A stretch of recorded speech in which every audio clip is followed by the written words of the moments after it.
So for your IB, you'll be having the economy also. For general studies, once you just go to syllabus, which are the topics that we should cover, from which are the subjects that you will be having in the IB. Already you have known the syllabus. Do you know the syllabus of IB or not? Don't know the syllabus of IB. On that orientation day, they have just told you which are the subjects, right? In that, you'll be having general studies also. In that general studies,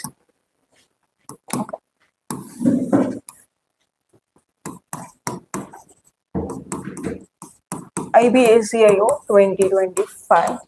In that general studies, it covers around about 20 marks. Okay. In that general studies, which are the subjects that you are going to study? Polity, on the polity is there.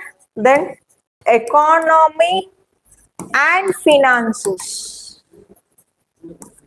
Then geography. Do you know or not? These are very basics. Already you have studied. Okay. And geography. Then comes the history. All these core subjects that are included in this general studies. Studying all these 4 to 5 subjects is equal to only 20 marks. Then along with that, for current affairs, it is round about 20 marks. You have already covered the polity in previous week. Then we will be covering this economy and finances in this week. Understood? And already geography is going on. Then the history classes. Okay. Firstly, is it mine? See, for economy, only 6 to 7 chapters are important. Okay.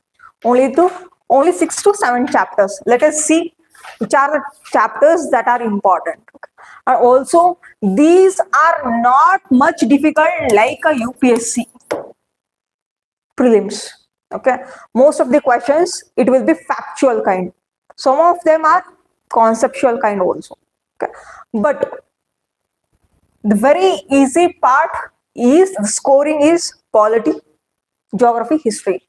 But this economy, you should study related to current affairs also and the factual topics along with that. Okay, you should cover factual and also the current affairs related to the economy and finances. Let us see what is finances here. Finances is nothing but it is related to the budget. Have you heard regarding the budget? Okay, what is that budget? Okay. Then finances, then comes not only a budget here, along with that, yes, then along with the schemes related to the finances. Okay, economy part we will be covering this schemes also. Okay, especially the central government schemes and some of the important schemes, very famous schemes that has been launched by the few of these states also, state governments. Let us analyze that also in detail. Okay, round about 5 to 8 questions, 5 to maximum 8 questions will be from the polity. Out of 20 questions from the polity, 5 to 8 questions that will be appearing, and then the economy, it might be 4 to 5 questions only. Then Geography is round about 5 questions. History is round about 5 questions. The maximum questions that will arise from polity itself when you just go through the previous year question papers. But I can't say that we can't give that only the majority part of the questions will be asking only from the polity. No, here. IB, UPSC, all the central government exams is unpredictable. Okay, because the students will focus mainly on which subject? Polity itself, right? Sometimes they might ask more questions from these subjects also. You should not think that these subjects are unimportant. Okay, you should mainly focus for all these subjects, especially 5 to 6 chapters are so important in economy.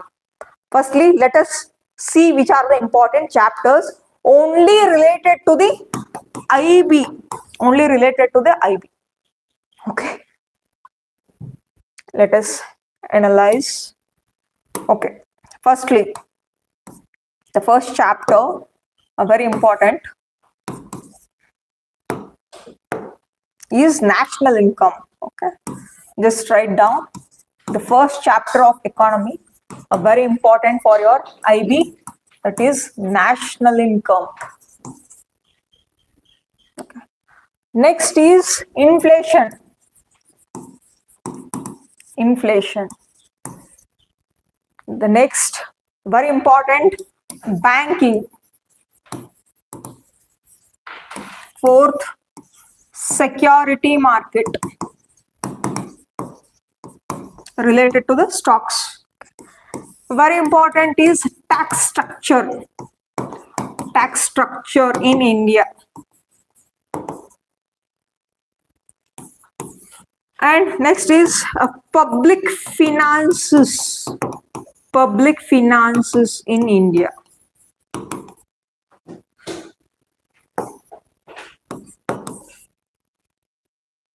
Along with that, important schemes.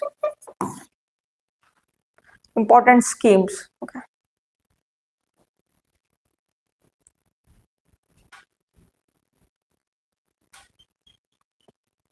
Along with that, 5-year plans. 5-year plans. The next is related to the growth, happiness, okay, and development.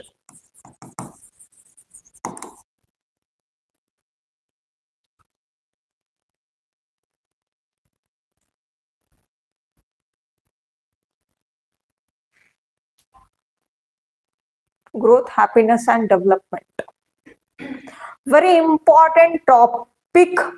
Only it is specific for your IB ACIO exam.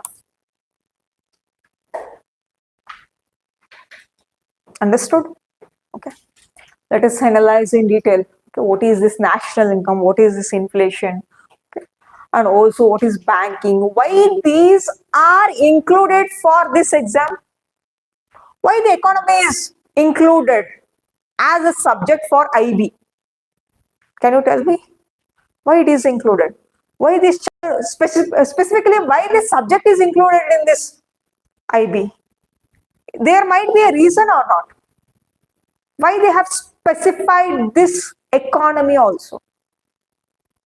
If you become IB officer, if you become ACIO officer, where you will be utilizing all these kinds of general knowledge? Where you will be utilizing that? So why you are studying this? You are studying all these chapters in UPSC also for civil services exam. Then why they have included this specific subject also for the IB? Have you seen the IB officers? Have you seen? Okay. They will work not only for security purpose, for national security purpose, they will also do what? What they will do? Yes. Have you seen the bankruptcy? Are you seeing this? The bank, where you will be seeing that bank will be corrupted. Okay. Why it is happening? Bank is going in default. Why so? Bank is just closing recently. Okay. Nowadays, lot of the issue is going on. Okay. Why it is so? And what is the role of IB officers in that? What is the role of this chapter? Specifically, it is related to the IB officer also. Why you will be studying these specific topics, specific chapters? Once you become intelligence officer, you should have the knowledge, because becoming an intelligence officer in that IB, there you will be allocated for these departments also. Are you understanding? You should give the report if you are allocated for this banking sector, I mean the banking department. You should have the basic knowledge regarding the banking. That is why you will be studying here. This is a basic minimum knowledge that you are utilizing for the exam. When you become an officer, then you will get to know what is the role of your, specifically in this field, on deputation basis, and also you will be getting transfer for different departments there. You should give the reports. You should give the reports for the specific departments which are working. Intelligence officer matlab nahi hai that you should only give the national security, you should only work in national security purpose. No. For national security, there are other different fields also. Okay. The army is there, the navy is there, then air force is there, paramilitary forces is there. All those people also working for the importance of the national security. Then why, what is the role of the IB officers then? Yeah, having the knowledge in every subjects. Okay, specifically the constitution as well, the geography part, then the economy also. Recently, you are seeing the cyber cyber attack from the terrorists also. There is cyber terrorism in the country. Okay. And you should know why these intelligence bureau officers be working under these different departments. Okay. See, you will be seeing the national security threat in banking since from 3 to 4 years. What they will do, these cyber terrorists, they are attacking, or they are not destroying only the physically here. They are not demolishing only the properties here. They are directly attacking what? Banking, security market, cryptocurrencies as well. You should give the hint. You should give the report for the higher officers. That is what you should study, all these basics. Are you understanding why these are important? Okay. Have you written that? This is the topics. This is the chapter. These are the chapters. Those are so important only for the economic purpose. Let us analyze detailedly regarding the national income chapter. Okay. Firstly, the national income. So, let us see in detail what is this economy and what is this economics and everything. Okay. You should know at least what is this economics. Okay. What is this economics? I think some of the students know. They have already studied what is economy and what is economics. Okay. What is this economics? What is there in that? Economics is a study of how society use what? How society use scarce resources to produce valuable commodities and distribute them among different people. See here. Is there any kind of unlimited resources on the earth? I mean, apart from the renewable sources, all these non-renewable sources are having the scarcity or not? They are in a smaller quantity. These smaller quantity of resources like petroleum, crude oil, and the other non-renewable sources should be utilized properly. It should be distributed properly. Okay, when there is a scarcity of goods, we should utilize it properly. That is why we will study the economics subject. If we had a lot of goods which are unlimited, then there was no need of economics subject only. Are you understanding? The minerals, the ores and petroleum products, if it is in unlimited quantity, then what is the use of studying the economics then? Everybody can utilize as much as the goods, as much as services. But due to the scarcity of specific goods on this earth, that is why we are utilizing this economics subject. Okay. Then this is the definition of the economics. It is the study of goods and services which is produced, distributed and consumed in a territory. Territory means any places. Okay. It might be a district, it might be a state, it might be a nation also. Okay. And what we will do, we should firstly what these goods should be produced. Okay. The goods should be, firstly it can be produced, then it is distributed for the people. What the people will do, they will consume those goods.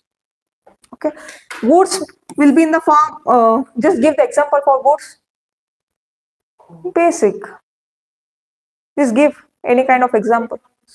Electronics. Okay, then yeah, services means yeah, hospital, education, then banking.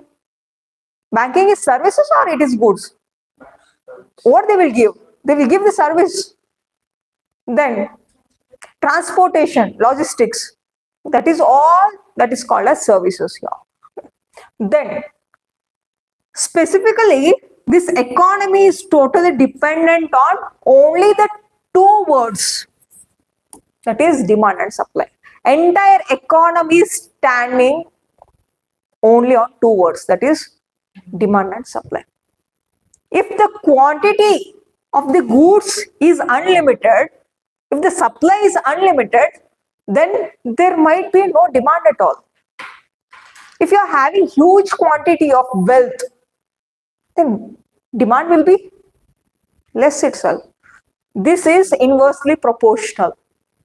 Okay, this is not directly proportional. Okay, let me give one example for you. Okay, petroleum product is unlimited or it is unlimited?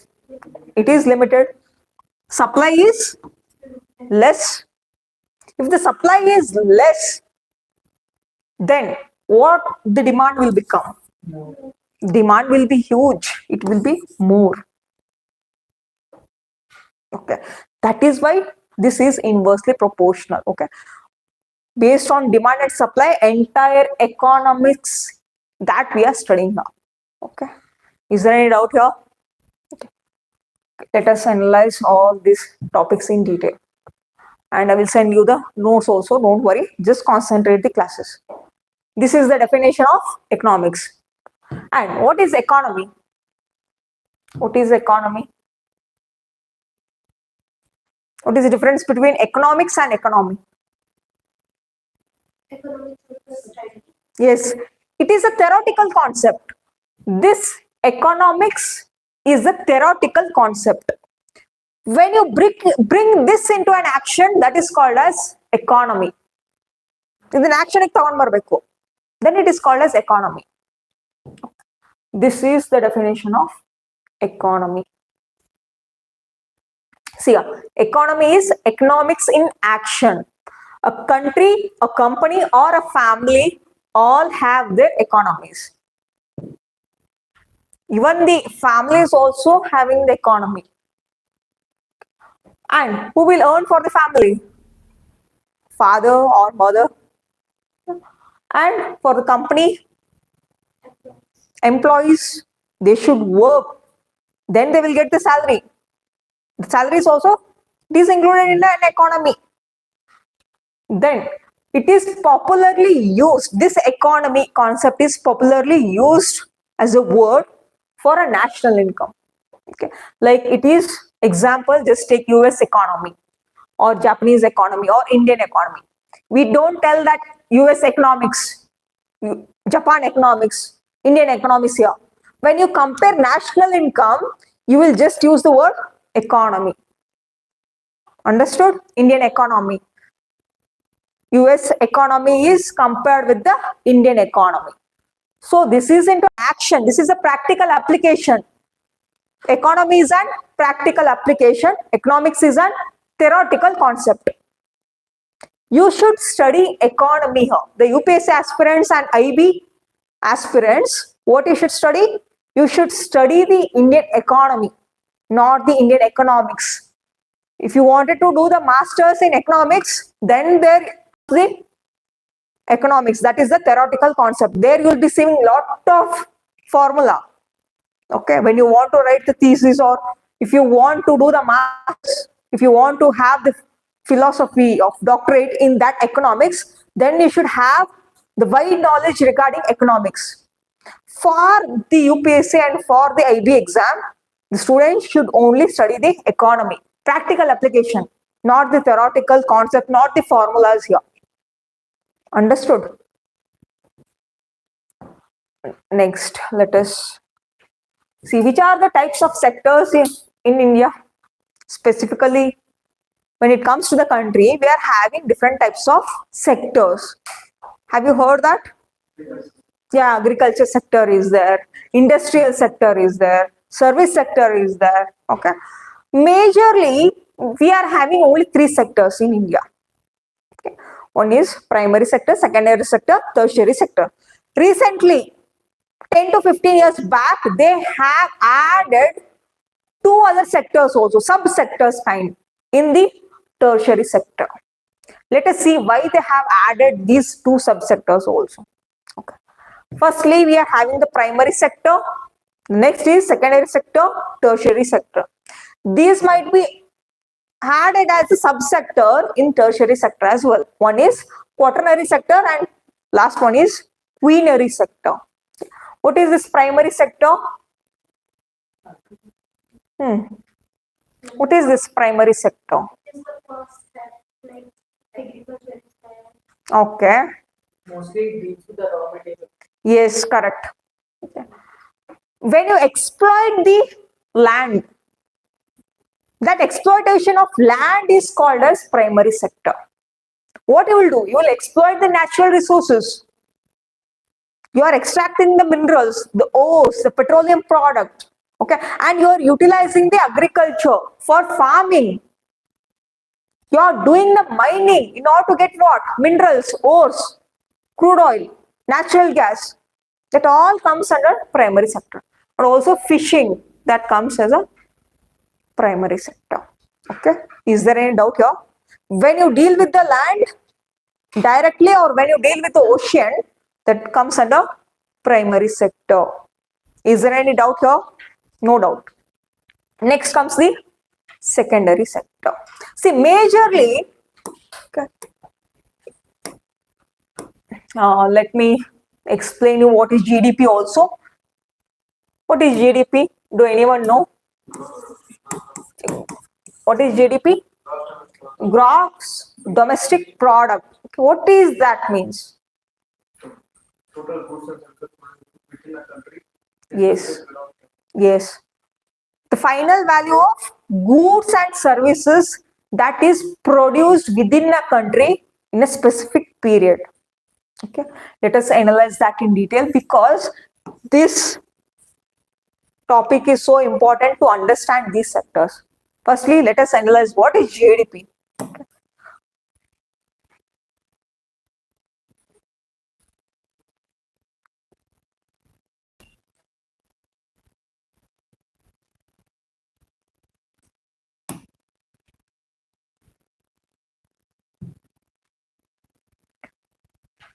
So, where you have heard this word GDP?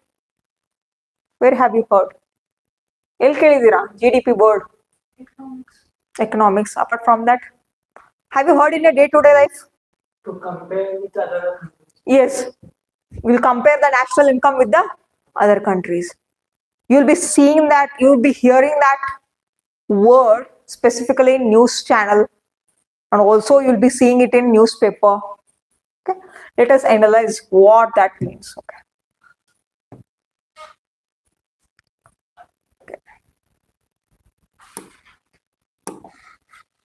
Very important to understand this part.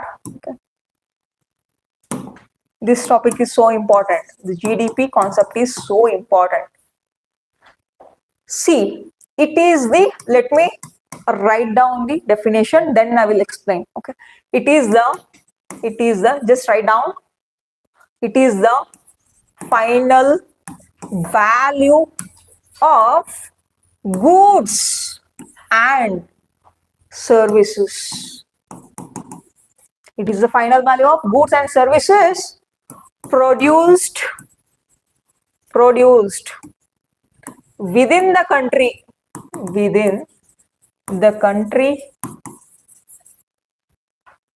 in a specific period.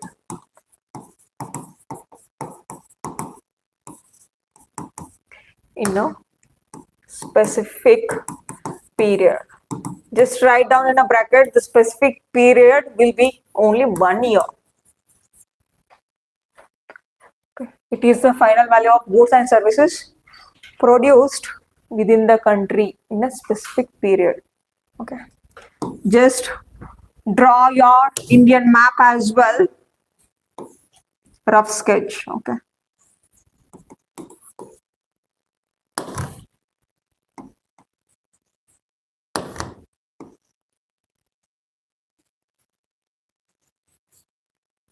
Just draw the Indian map. Think this is an Indian map. Okay. See here, what they are telling? Final value of goods and services.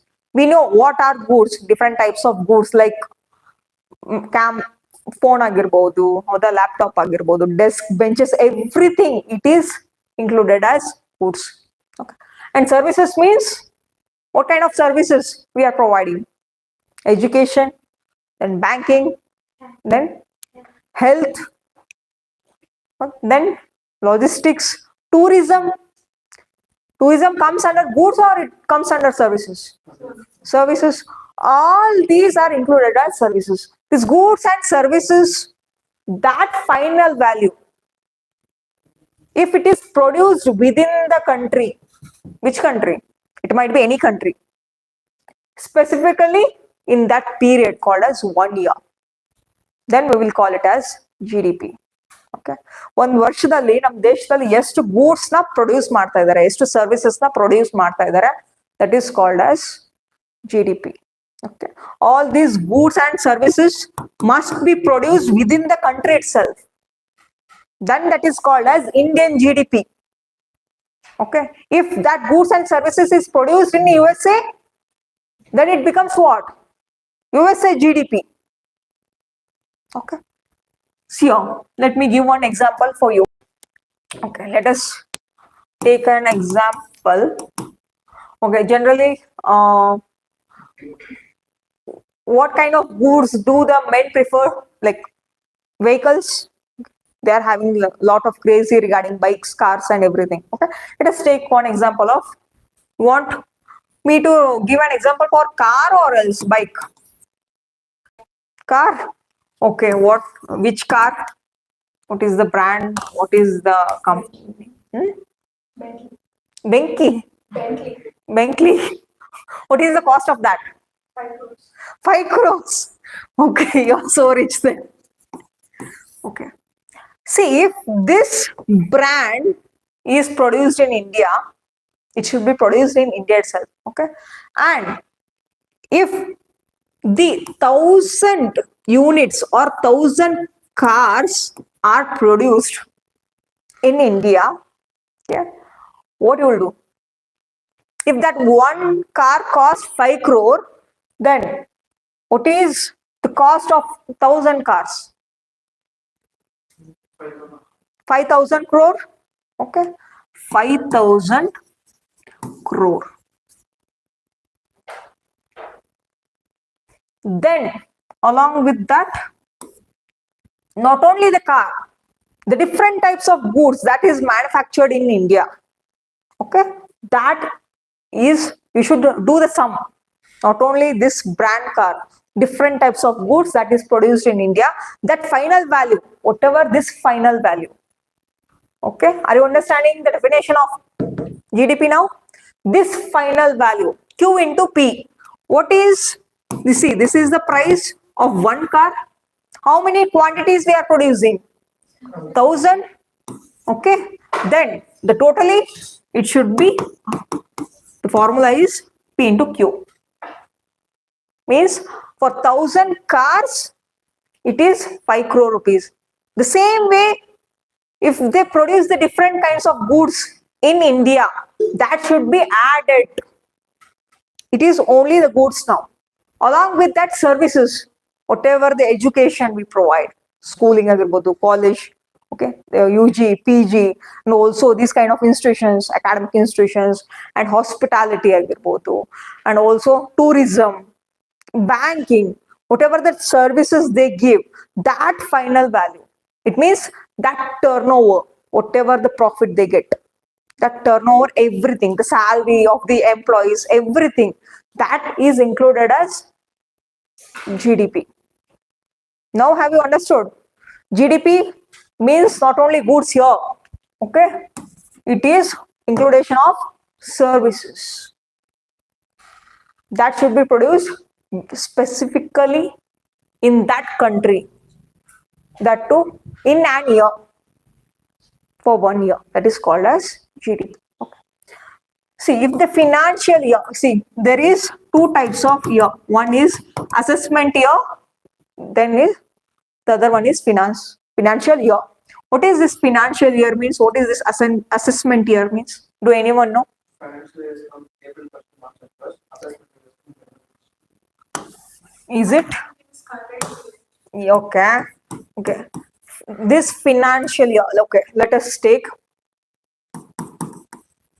if it is April 1st, 2025, this is 2025, April 1st to March next year, March 31st, 2026. In this specific year, from April 1st, 2025 say till March 1st, 2025 tak, that is included as a GDP. Whatever the goods and services they produce in this specific date, that is called financial year 2025, financial year 25-26. Understood? Then what is assessment year?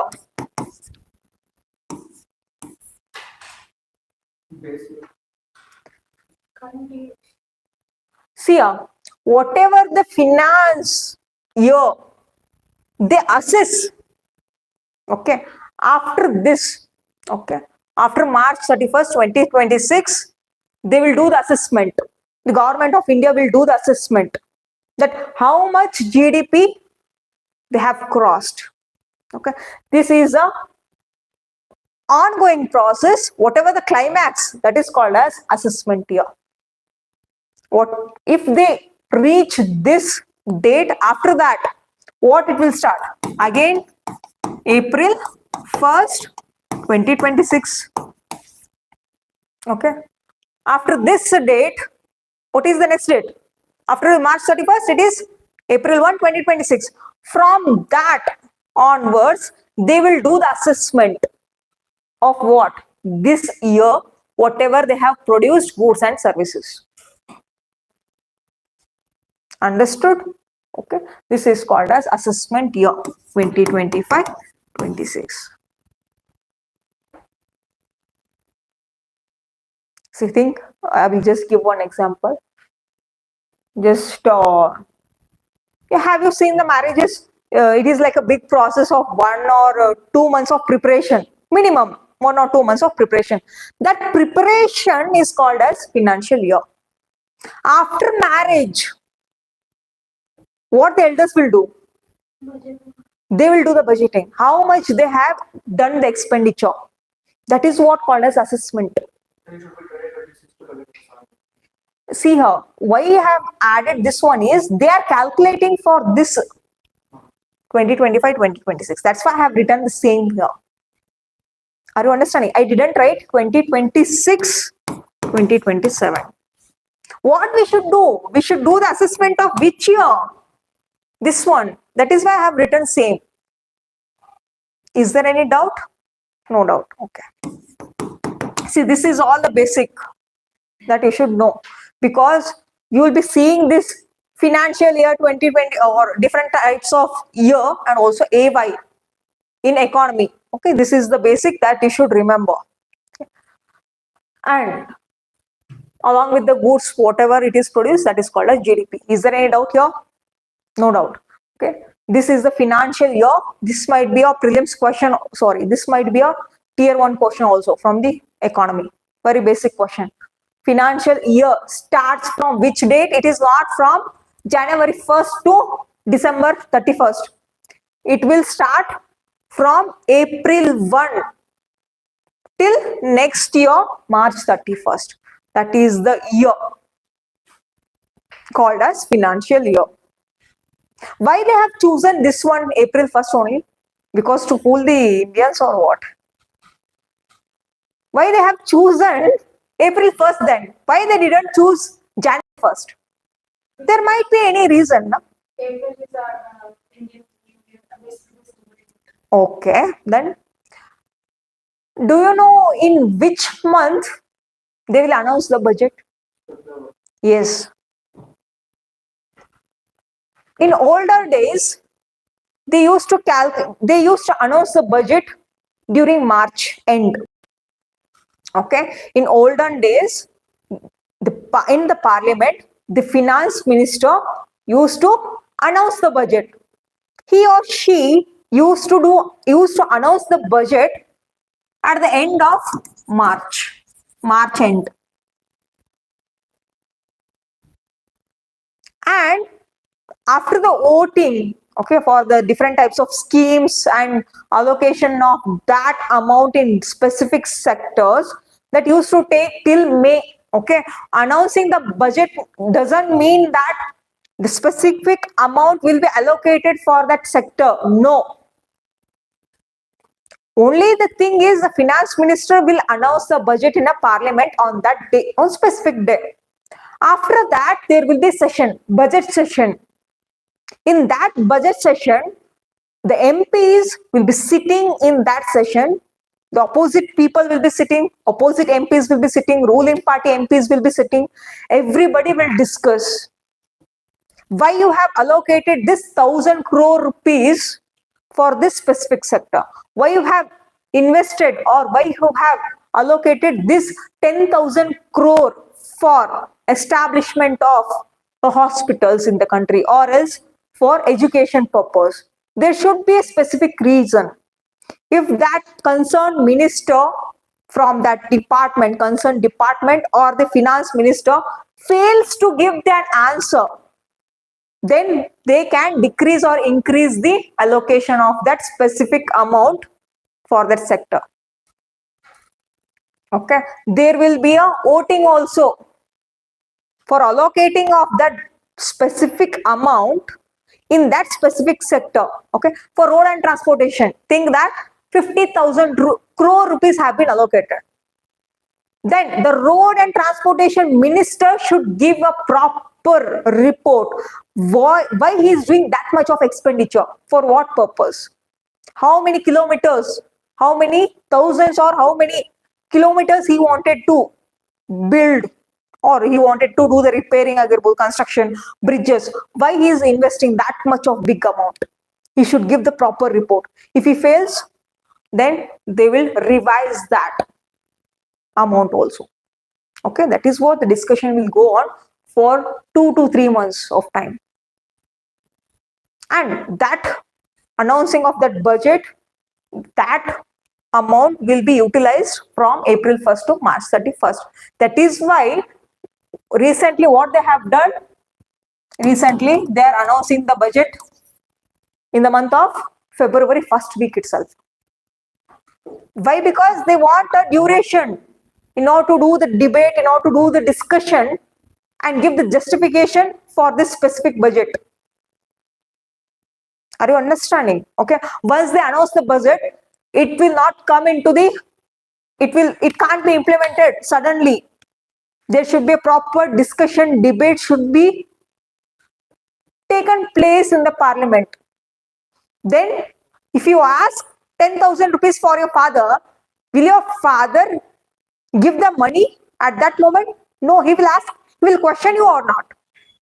He will question you, why you want 10,000 rupees, for what purpose? Then if you give valid reason, then he will give the money. If he feels that this much of money is huge and it is unwanted, then what he will do? He will reduce the money. He will give only 2 or 3,000 rupees. The same way the budget is also.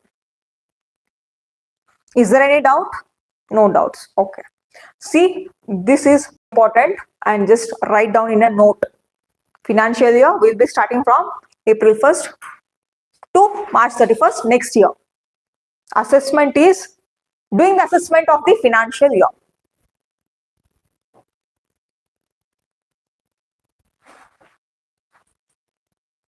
Then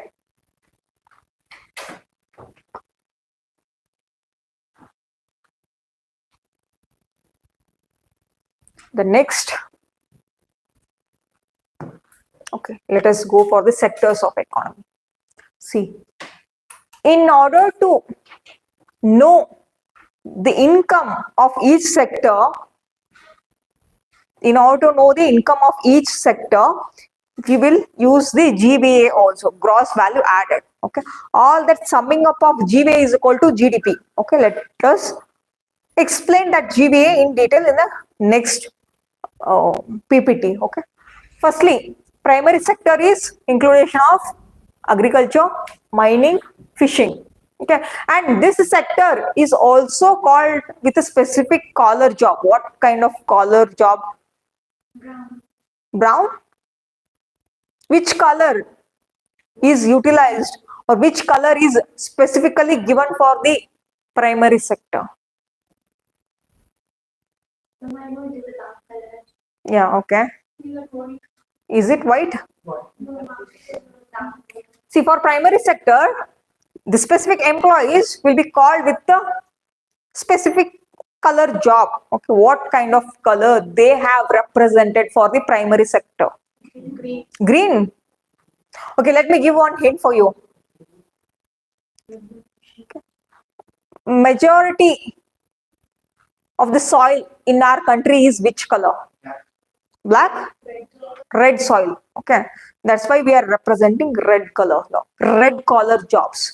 Primary sector is also called as red collar jobs. Okay, the farmer, when he work in a agriculture land, his dress, I mean his attire will become which color? If he works in that land, it will be like red color itself. कैसे रखते थे ना? Okay, that's why they have represented this red color. Okay, it is a red collar job. Write down red collar job. Very important. Okay.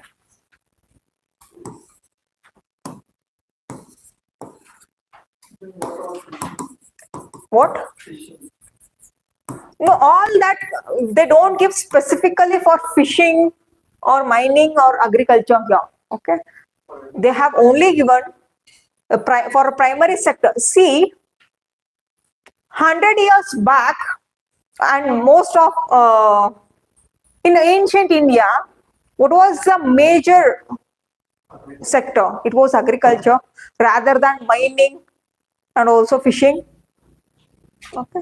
In ancient India, the majority of the people, they used to depend on agriculture sector itself. That's why we have represented in a red color. Okay. See here, the next one is secondary sector. That is called as industrial sector also, or manufacturing sector. Okay. Whatever, just concentrate here, don't write. Here, you'll be having the raw material. Where? In the primary sector. Agriculture or through the mining or through the fishing. What you will do? Directly that raw material will be extracted. Okay. And then these raw materials will be sent for the manufacturing sector or industrial sector. And what these raw materials will be made into? Finished goods. Okay. It will be converted into a finished goods. These finished goods will be coming under a secondary sector. Understood? Let me give one example for you.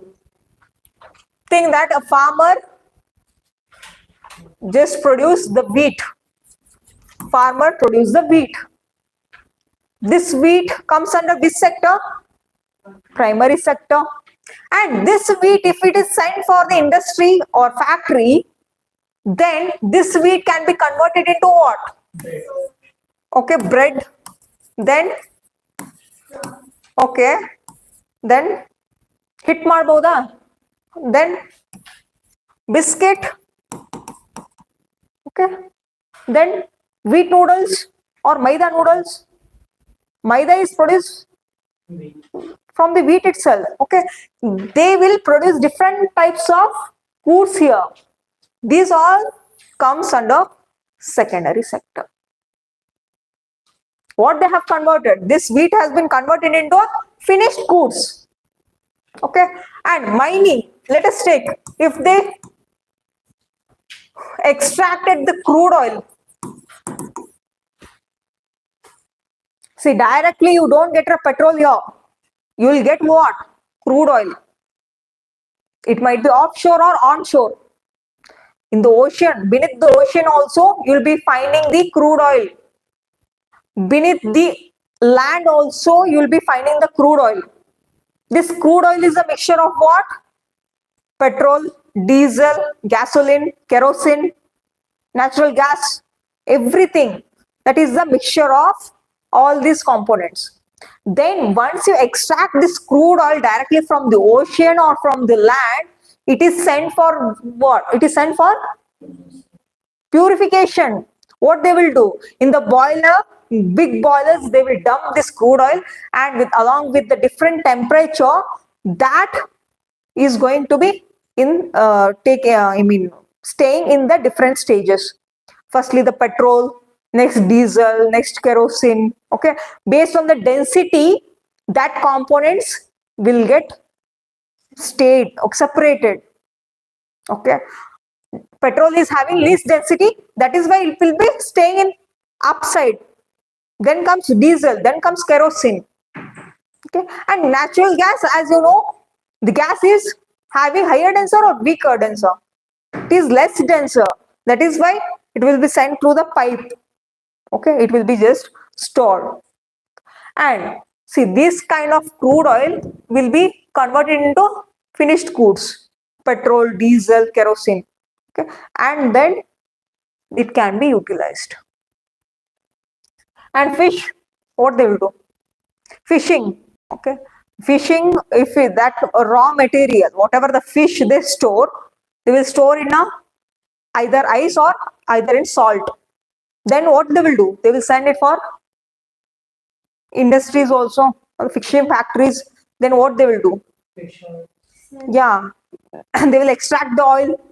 They will do the tablets for the vitamin E, or is it vitamin D? Whatever the fish oil, I don't know properly. Okay, maybe. Okay. Okay, they will extract the oil, and also what they will do? They will pack that food, okay, and then it will be distributed for the consumers. That all comes under secondary sector. Yes. Then comes the tertiary sector. And which collar job it is called as? Secondary sector is called as which collar job? It is called as red collar job. The primary sector is called as red collar job. Then which collar job the secondary sector is called as? Black, blue. Why so? Oh, it is blue in color. It is correct. The blue is correct. Why so? Because water is very less there. What? Because water is blue. Water is blue. Where the water comes here? The extraction of chloride is one of See here. In industry, the workers will be wearing which color clothes? Dark blue. Have you seen? They are wearing the darkish blue color dresses. Why they are wearing this darkish blue? Why they are wearing that color? Why they are wearing that color? To protect from the dust. To protect from the dust. Why not black? That attracts more. Okay, that is also correct. See, in industry, there will be machineries, different kinds of big machineries. If it comes into a repair, these workers, these laborers, what they should do? They should repair. While they're repairing, the grease will get attached for the clothes. The grease will be in which color? Black kind. Okay. In order to what? In order to just don't want it to contrast in that light colors. That's why they are wearing the darkish blue color. Okay. If it is an option called blue color, just that is the correct option. Okay. That is the blue collar job. We will call it for industrial sector or secondary sector. They usually don't wear black color, okay, because it might get attracted to the huge temperature. See, black color, when you just wear the black color and if you sit in a sunlight, what you will feel? You will feel very hot. That's why black is not preferable for the industrial people. That's why they will wear the darkish blue color. Okay. Just see when you go for the garage, what kind of dress they will wear? Darkish blue color itself. Have you seen that? Because majority of the part, their dresses will be become dirty in blackish kind. Okay, darkish blue. Yeah, that is why we will use the word called as blue collar job for the secondary sector. Is there any doubt? No. Next one is tertiary sector. This sector is also called as service sector. The services will be provided in the form of what? Yeah, it might be many forms like banking, education, healthcare. All these service sector comes under tertiary sector. Okay. Then which color it presents? White color. Why so? Why it is white in color? There might be No physical reason. These banking employees, education, healthcare sector, they will be sitting in an office. Okay, they don't do much physical work here. If they wear a white dress also, it will be clean itself.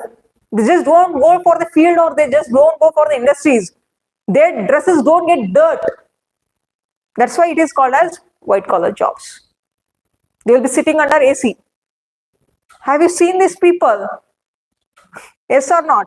Okay, it is called as white collar jobs. That's why. The next comes the quaternary sector and quinary sector. Okay, recently these have been bifurcated from the tertiary sector, separated. Okay, let us see. Only for the knowledge-based services, especially the IT services and R&D, research and development, those sectors comes under quaternary sector. Whatever the knowledge-based sector, that comes under quaternary sector. Lastly comes the quinary sector. What is this quinary means? It is a high-level decision makers are involved there. Who are the high decision makers? High-level decision makers? It might be who? CEOs and also bureaucrats. You, the future civil servants. What you will do? You will have the high power in order to do the decision. when you work in the specific department, you are a head, you are the MD of that department. Okay, and these high decision makers like CEO ಆಗಿರ್ಬೋದು, CEO of any private companies, and also scientists, bureaucrats, all these, Came with the knowledge based. yeah, there also they comes, but these people are what? They are also high decision makers. The scientists are high decision makers or not? They are. Why so? Based on the report of the scientists, they will implement that. Okay, think that the vaccine, whatever they have produced in COVID time, dumbly they didn't produce that vaccines. Okay, who has given the specific reports? The scientists itself. Based on that, they have produced the vaccines. Yeah, that service sector only, this has been subsector. These are subsectors. In tertiary sector only, these are the subsectors. Or else you can call it as quaternary or quinary sector as a fourth and fifth sectors. Recently they have added. 10 or 15 years back, they have introduced this. Okay. These people are called as what? Gold collar jobs. Why they have called as gold collar jobs? Yes, CEOs are very rich. Scientists are rich. Bureaucrats, without corruption, okay, they are high decision makers. That's why these people are as gold collar jobs. Okay, don't consider the corruption amount here, corruption money. Okay, because these people are high decision makers. That is why they are calling them as gold collar jobs, not because they have corrupted or looted thousands of hundreds of crores here. Okay, don't mention that way. Okay, according to the law, according to the rules and regulations, okay, these people are high decision makers. That's why they are called as gold collar jobs. Doesn't mean that they will be wearing the gold shirt. Okay, some people do that. Crazy people. Okay, have you understood these sectors? Quaternary sector, this is not called with any specific collar job. You can call it as a white collar itself. Okay. Knowledge base, that comes under quaternary sector. What you want to become? Bureaucrats. In which sector you will be coming? Queenary. Okay. You want to work in queenary sector. This is the highest sector. What? Regarding money ಆಗಿರ್ಬೋದು, regarding power ಆಗಿರ್ಬೋದು. ಹೌದಾ? See, you are aiming for queenary sector. Right now, you are in tertiary sector. You should directly jump for which sector? Queenary sector. Are you understanding? I mean, right now you are taking the education. You are taking an education by being a student. I am working as an employee and I am also under tertiary sector, services sector, knowledge based sector. Okay, quaternary or tertiary sector I am in. Are you understanding? If you become a farmer, then working in a primary sector.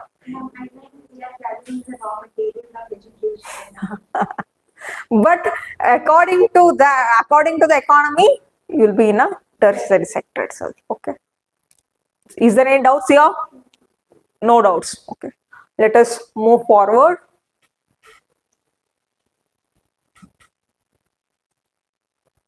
Just write down in your own words itself. Okay. I'll just send you the PPT. Don't worry. Okay. But just write down the collar jobs. What kind of collar jobs they are having. Okay. The next one is different types of economic system. Okay. We are having three types of economy. In the world, the firstly introduced economy was capitalistic economy. Okay. Who is the father of economy? Who is the father of economy?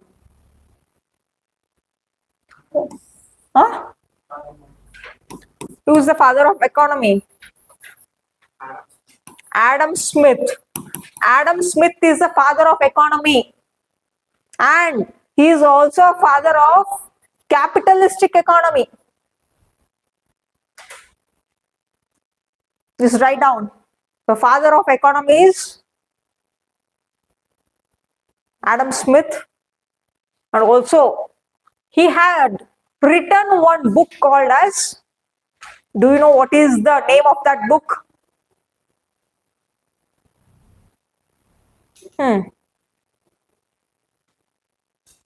What is the name of that book written by the Adam Smith?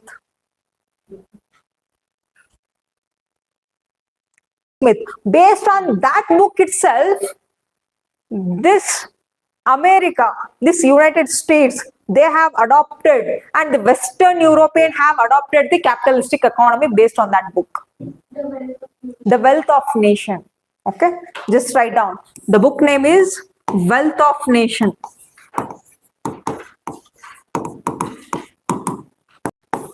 Wealth of Nation. It is a book written by Adam Smith, and based on the report, based on the book called as Wealth of Nation, the USA and Western European adopted the capitalistic economy in their country. Okay, and it was during 1700 time. 1716, I think he has written this book. After publishing this book, the government of United States and also the European countries, I mean the Western Europe, they have adopted this capitalistic economy in their country. And what is the definition of capitalistic economy is that here the majority stakeholders or the monopoly, okay, this specifically here the businessmen or else entrepreneur, they are having the major part in the capitalistic economy. Okay, the private ownership is the majority people. Okay, private ownership will be in the hands of whom? It might be a businessman or entrepreneur. Okay. And there will be a minimal state intervention. The state government will intervene minimally, not majorly. Here the businessman and entrepreneur will rule the market. The state government will not rule the market. Understood? The minimal intervention will be only given by the state government.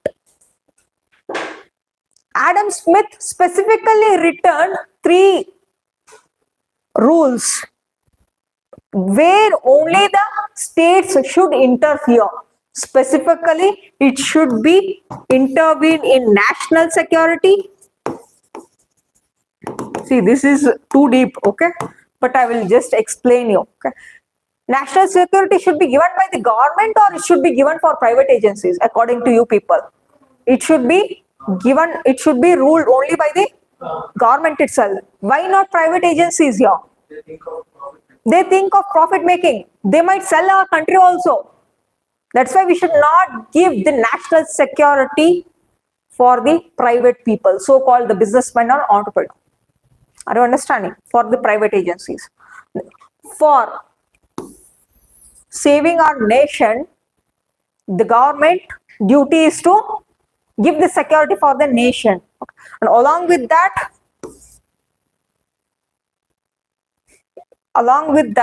the state should interfere in public work, so-called the education and also the health. These kind of social issues, social problems should be solved only by the government.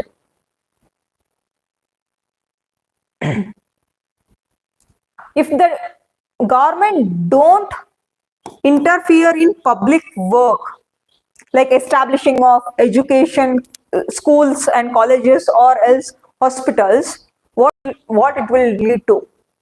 Ma'am, there will be segregation between normal people and the rich people. Yes. If you don't have government schools and colleges, government hospital, then what is the consequences? No. Resources. Rich people, they will afford the education. They will afford the facilities of the health sector.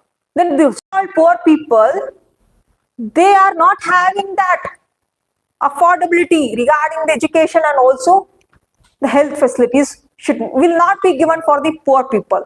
That's why government, the duty of the government is not to run the business, but it should give the help for the poor people in terms of education and also health. Are you understanding? There are a lot of poor people in India. If the government don't give these kinds of facilities, then what it will lead to? The poor people will become poorer. Scarcity, poverty, it will lead to the poverty. See, if you give the education for the poor people, what they will do? After getting the education, they will get the chance of for jobs. They can upgrade their skills. Then, after getting the job, they will get what? Salary. And with the help of salary, they can purchase the goods, whatever the necessity goods they want, and the standard of living will be high. Along with that, in that salary, the taxes will be going for home, government. Are you understanding? And think that why we should provide, why the government should provide the health facilities for the poor people is that if the poor people, if he is having any kind of disease, if he is bedridden, okay, if the government hospital don't give facilities for that person, he will be dying. Then if he dies, who will take care of his family? Are you understanding? If we get the facilities regarding the treatment in a free, then after becoming healthy, he can again do the job. If he is bedridden, is it the chances that he will work efficiently? When you are having lot of fever or when you are bedridden, do you work efficiently or you will be inefficient to work? You will be inefficient. That is why the health is so important. They will tell health is wealth. Why so? If you are healthy, your productivity will increase, your efficiency of working will increase. Then you will get the salary by doing the job. You will get the high promotion and everything. You will get the incentives also. If you are unhealthy, you don't get any salary. If you don't work, you don't get any salary. That is why the government should mainly focus on education and health. That was written by whom? Adam Smith in his book. Government should properly interfere, specifically in education and health matter. Then, lastly, related to the civil laws. The laws should be created or written by whom? Government. Okay.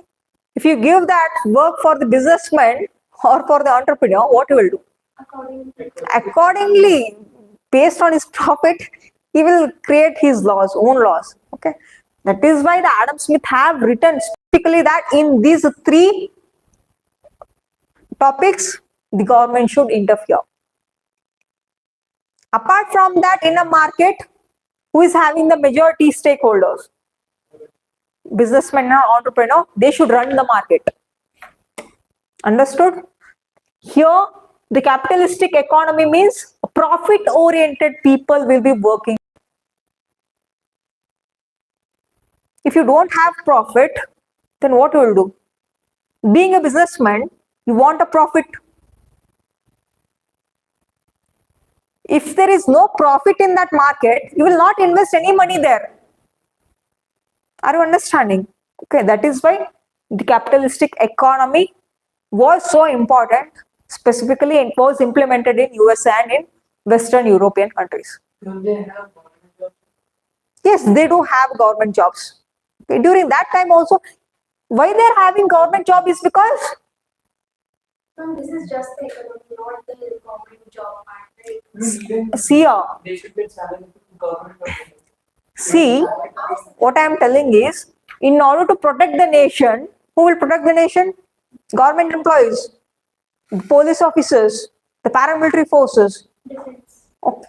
The defense sector will give the protection for the nation. Okay. Doesn't mean that everything it is run by the business and entrepreneur. What they have mentioned, a minimal state intervention. When they get huge money, what they should do? They should pay the taxes for the government of USA. They should pay the taxes for the Western European countries. By utilizing the taxes, what they will do? They will employ the people. Once these people are employed as a police officers or else in a defense sector, then they can give the national security and then they can establish these kinds of schools and also hospitals. How the government will get the money? Taxes. Through the taxes itself. Who will pay the taxes? Businessmen, entrepreneur. They will pay the taxes or not. And the public will also pay the taxes. As you know, the GST here. Understood? Government should run.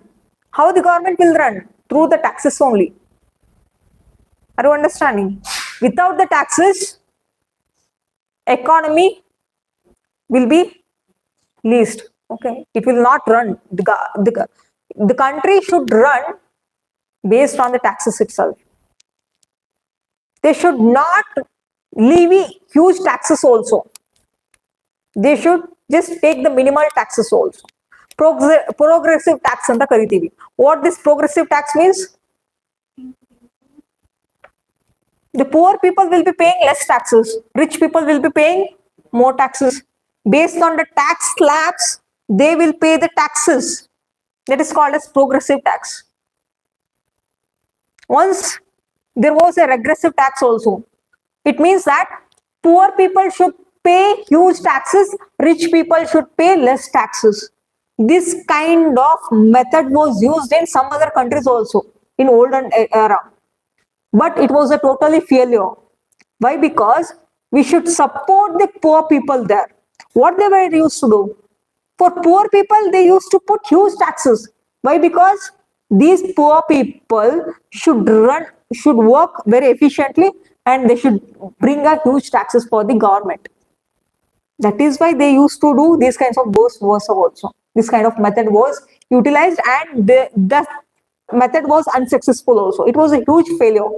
But in India, it was in Western countries, they use this regressive method, regressive tax also. Okay. And next is socialist economy. This comes here, the state will be having, here the state means state government or else central government. State matlab government here. The government will be having the majority part. The government will own, government will be having the maximum control of the market. Here, who had a control on market? Businessman or entrepreneur. Here, in socialist economy, it is the government will be having. See, this capitalistic economy was being failure. It was a huge failure. Okay. During 1980s time, 1918. Okay. Why? Because when these businessmen and entrepreneurs, when they went into the losses, when the companies went into the losses, directly it hit the banks in the USA. Okay. See, if you have invested, think that you have invested $10,000 in a bank. Okay. What this bank will do? If you deposited $10,000 during 1900 time, in that time, that amount was given as a loans for the businessmen, for entrepreneurs. Once this businessmen and entrepreneurs, they fail to pay back that loan, then the bank has become default. And once that company went into the losses, whoever have invested as a stock, the shares over there, what it has been become? It has been crashed. That is why they have switched from capitalistic economy to the socialistic economy and also mixed economy in few countries. This was been successful in US and European Union, I mean the Western European, for certain years. After that, there was a crash of banks and also the security market in their country. Then they just gradually they have implemented the mixed economy, and few countries they don't wanted this kind of risk that was been happened for USA, and some of the countries they have implemented what?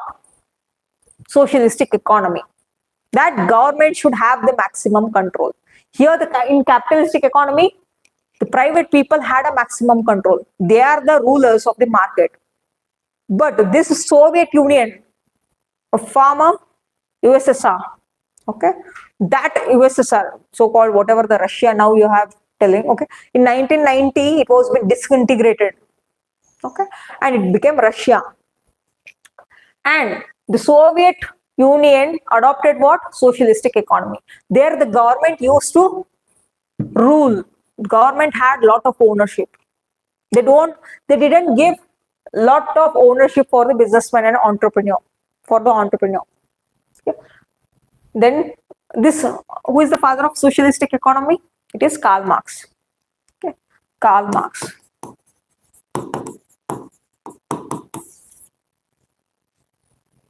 With the failure of this capitalistic economy, USSR have adopted this socialistic economy. They don't wanted to take a risk like USA.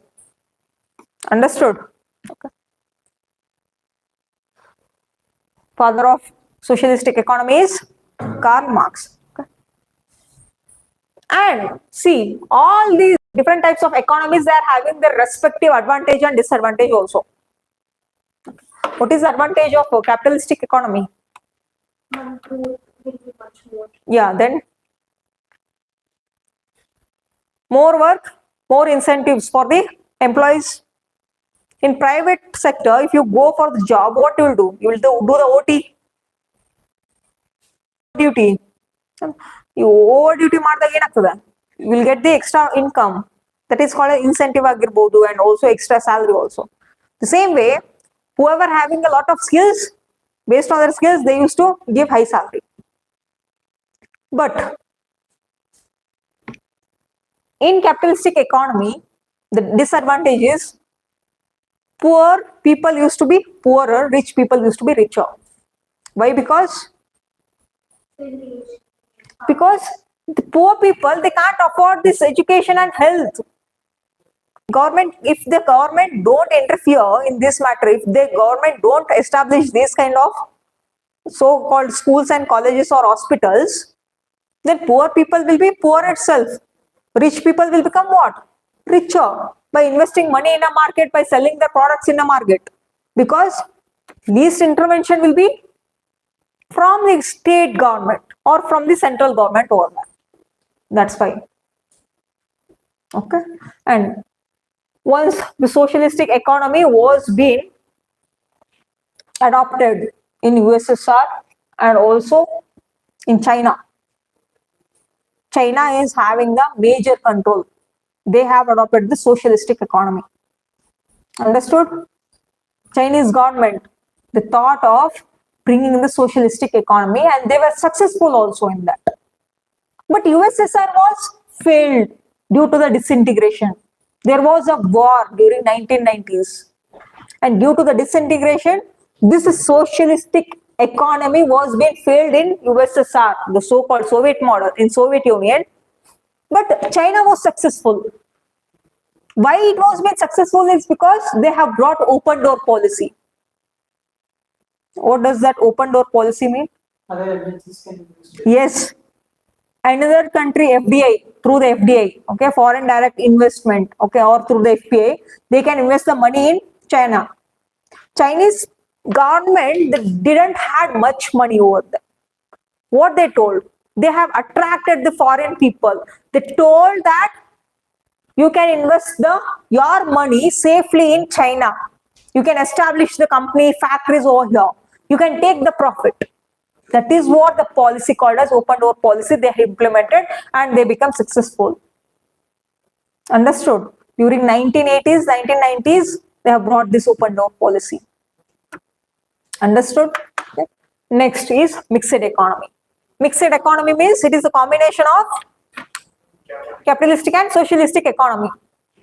Which country have adopted this one? India.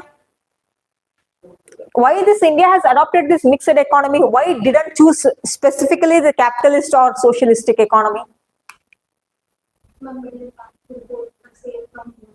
Okay, then. Okay. Before independence, before we get independent, who used to rule us?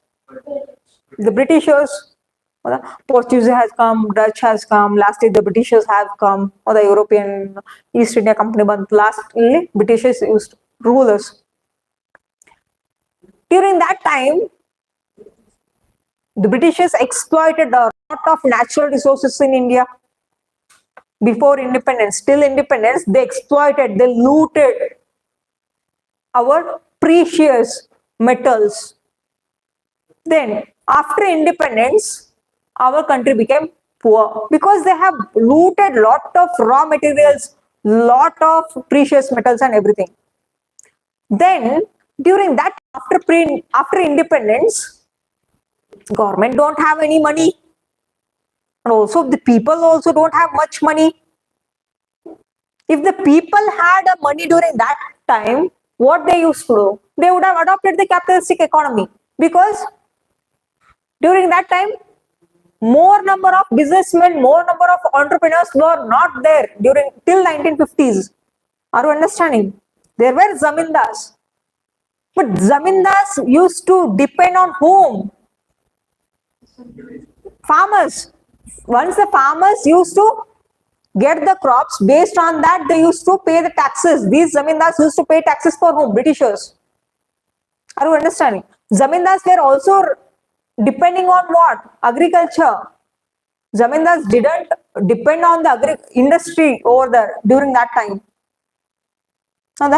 If the farmers plow the field, then they used to get the crops.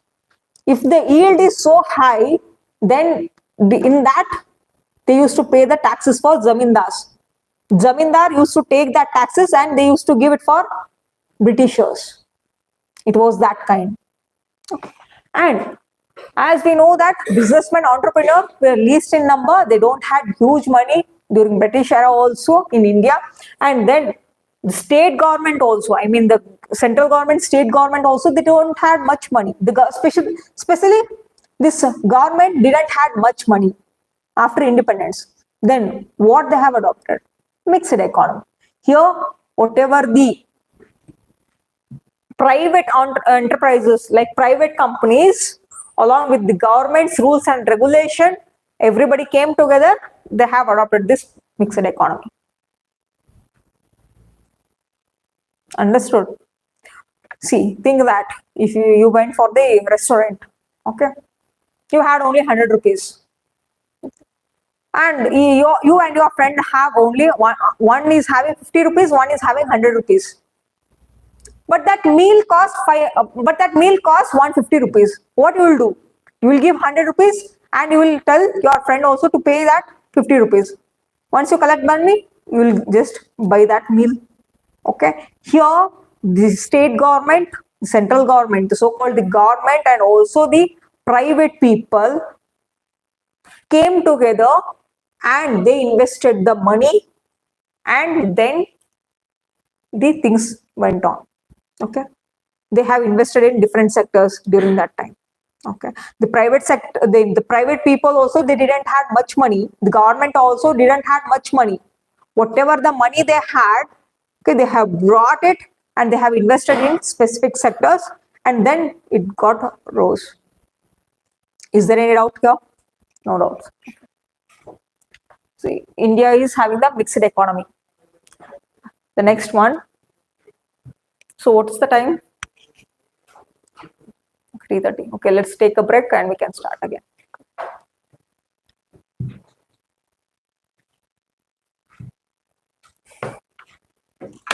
See, the example you should know, for capitalistic economy it is USA, for socialistic it is China and also Soviet Union.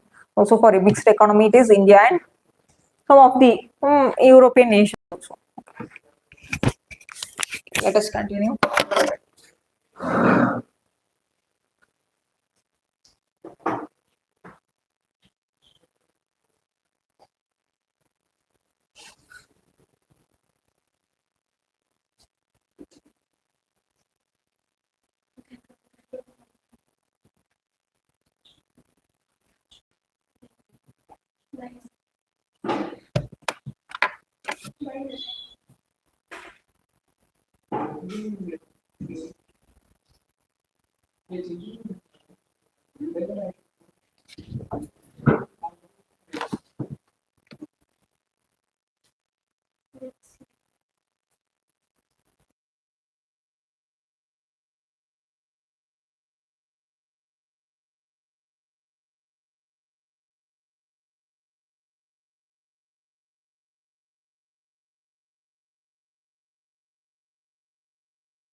The next comes the national income.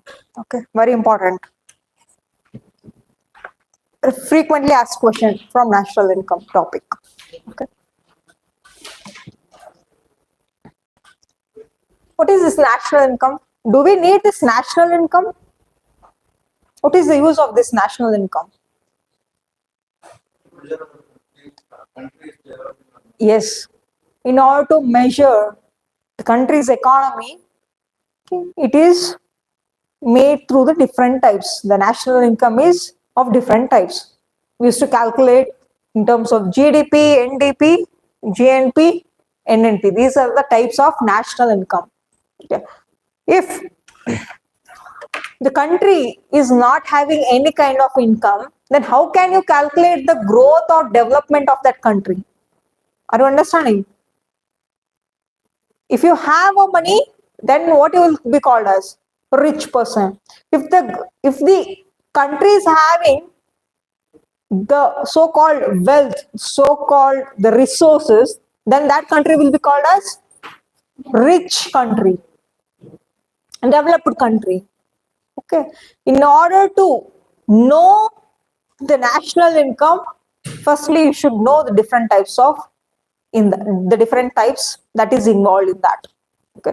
But the economy of all the countries will be compared only with the help of GDP. Okay. We are having 4 types here. But in order to compare the national income, in order to compare the economy of specific country, that will be calculated and compared only with the help of GDP, not even these 3 other national income. Now, India growth, Indian economy, USA economy, Chinese economy will be compared only in terms of GDP. All other countries' economy will be only compared and calculated specifically in terms of GDP. As we know the definition of GDP. Have you know what is GDP? It is the final value of goods and services produced within the country in a specific period. That specific period is 1 year. That goods should be produced where? Within the country. Okay. As we discussed the definition of GDP. Okay. The next comes the NDP. What is that? Net national product. Okay. Net domestic product. Net domestic product. Just concentrate here, don't write. GN. Okay. G stands for gross.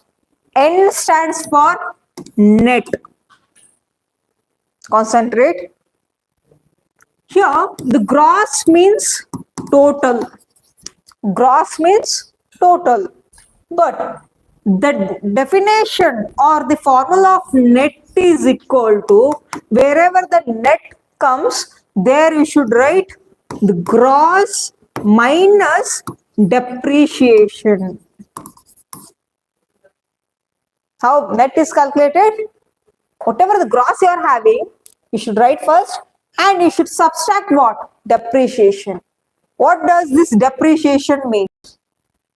Depreciation means reduction in the value of that goods or services. Okay. Depreciation means wear and tear. Depreciation means wear and tear. Every good is having the specific expiry date, specific year expiry date or not. For mobile phones agirbodu, for any other goods, for fan, AC, conditioner, okay, the AC, air conditioner agirbodu, fridge agirbodu, everything is having the expiry date or not. Okay. What yearly, as the year goes on, the wear and tear increases. Okay. Just take the example of iPhone. Recently, which series have been launched? I don't know. I don't use iPhone. 16 or 15? 16. It has been launched. Okay. What is the cost of iPhone? 16? 1,25,000? Yeah, 1,25,000. Okay. The iPhone 16 cost 1,25,000. You have bought in 2025 this year. In next year, if you wanted to sell that iPhone, this cost, whatever you have purchased at 1,25,000, will it increase or will it get decreased? Decrease. You will be selling at what price? 1 lakh maybe. How will be selling at 1 lakh. That is what called as wear and tear. It is losing its price as the days goes on, as the year goes on. How because why it has been decreased? Why these values decreasing? There might be various reasons. Why? Because they have launched 16 Pro Max, 17, iPhone 17 series, and if demand is too increasing for new launchers, whatever they do launch, what these old phones will get, the demand will be getting decreased. That is why this cost is reducing. But the agriculture land cost or the commercial plot cost, gold, that all the prices will be increasing or decreasing year by year. It will be increasing. Agriculture land, the cost is increasing yearly. Commercial plots, it is getting increased yearly. Why? Because huge demand in a market. That is appreciation. If the value of that asset is increasing, it is called as appreciation. If the value of that asset is decreasing, that is called as liability or else depreciation. Phone, that is depreciation. Car, depreciation. Liability, that is not an asset. Car is not an asset. Car is liability. Phone, mobile phones is liability, depreciation. As the year goes on, it loses its value. Are you understanding? Okay. That is what, wherever the net comes, the formula is gross minus depreciation. Okay. Let us analyze that also, that formulas in the next slide. Okay. Now just to concentrate the full form of those. Okay. Here GNP means gross national product. Here the domestic means within the country. Domestic means within the country. National means outside the country also. Along with the inside the country, outside the country also. Okay. Let me give an example. Just concentrate. Don't write anything. Okay. What is GDP?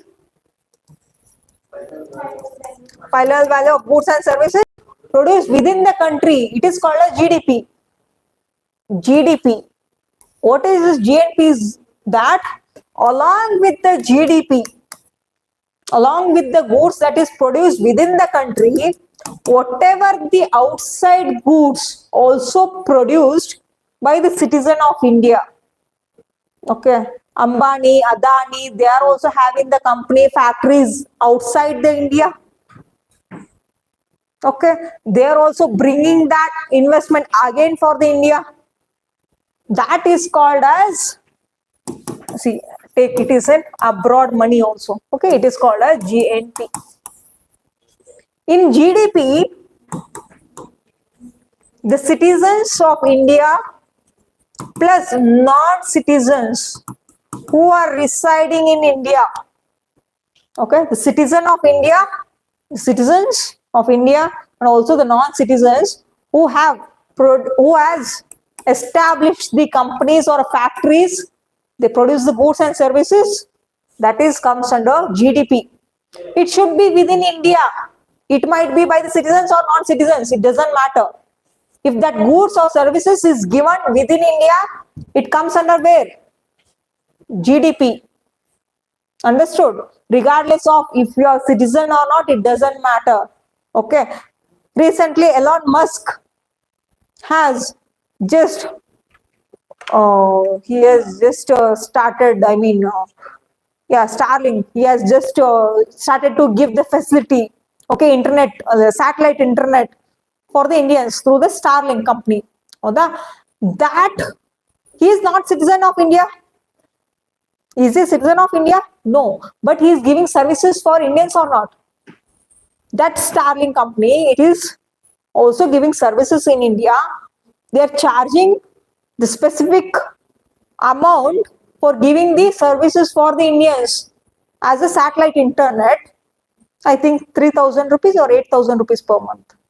I don't know that specific amount. Okay, he wanted to charge that much of amount, and through in that amount, we should pay the taxes also for India. I mean, has a GST, and he should also pay as a taxes also, corporate tax. That taxes will be going for whom? India itself, Indian government itself.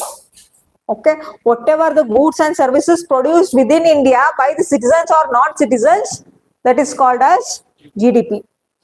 What is the definition of GNP is that the citizen of India, the only citizens, not this.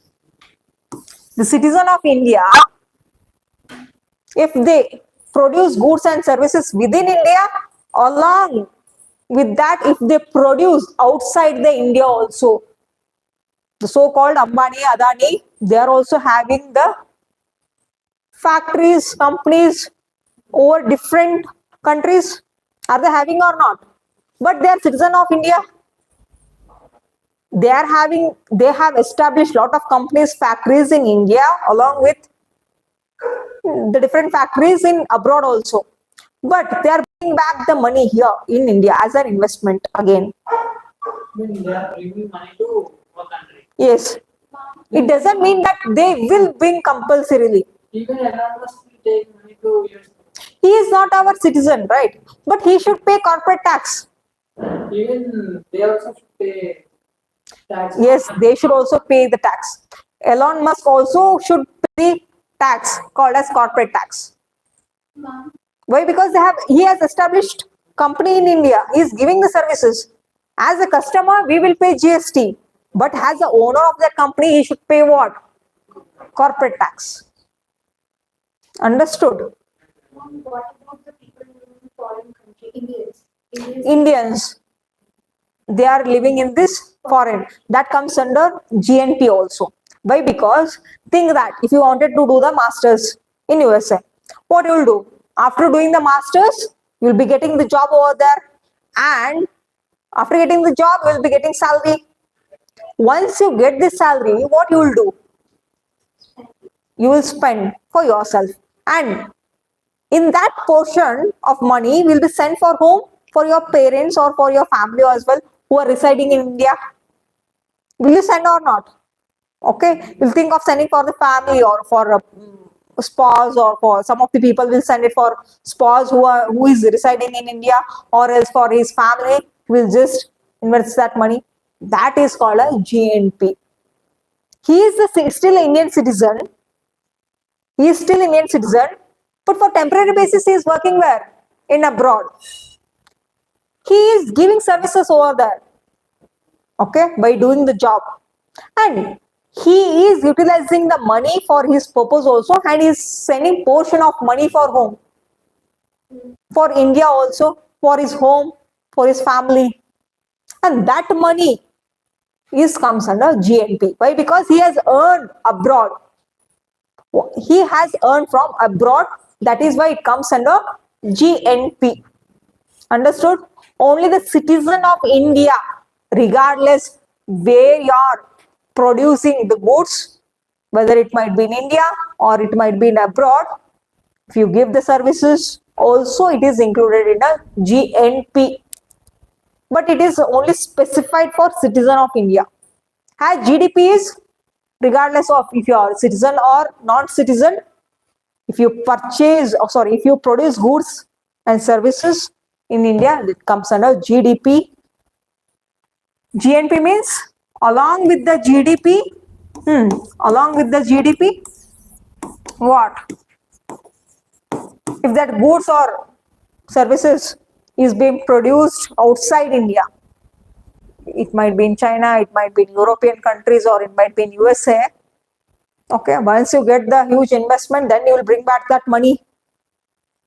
Okay, then that comes under GNP. Understood? Is there any doubt?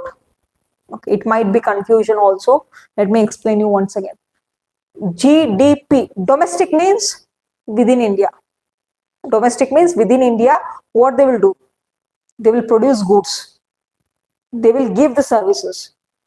That will be given by citizens, either citizens or non-citizens. Best example, Elon Musk. Are you understanding? Okay. And then whatever the citizens of India or not citizens of India, they have established the companies, they have produced lot of goods, they are selling in a market, and that comes under GDP. Okay, regardless if you are citizen or non-citizen. But GNP means it should be produced within India, along with that outside India also, abroad. Example, Ambani, Adani. Just keep it in your mind. You can frame your own definition. Understood? Okay. In economy, you should know the example firstly. Then you can write your own definition. Okay. Just don't hide the definition. Otherwise, you'll get confusion. Understood? The next comes as I told you, GNP. The next comes NNP. Wherever there is a net, there comes what? Depreciation, as I told you. Okay, let us see the formulas for each one. Here, a very important formulas for calculating the national income. For GDP, we are having actually three types. One is expenditure method, income method, and also producer method. But famous one is expenditure method. Okay, very important. This is one of the important formula. It is most of the time this question is asked in your IB and also in your UPSC. Okay. GDP, this is income method. Sorry, this is expenditure method.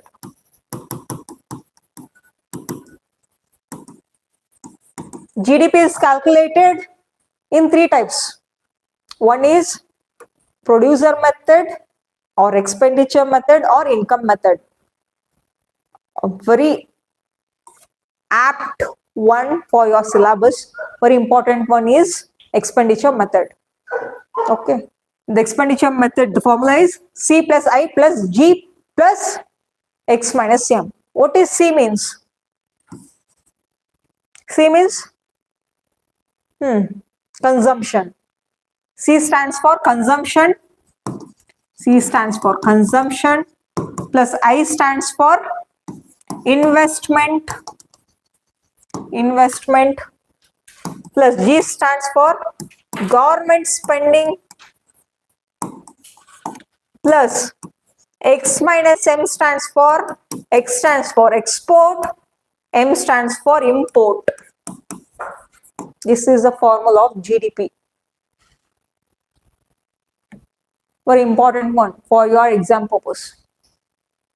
The only one formula that you will be studying in an economy.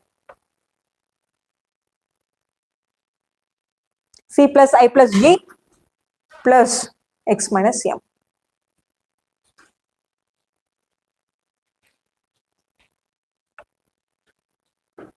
X stands for export. Okay. M stands for import.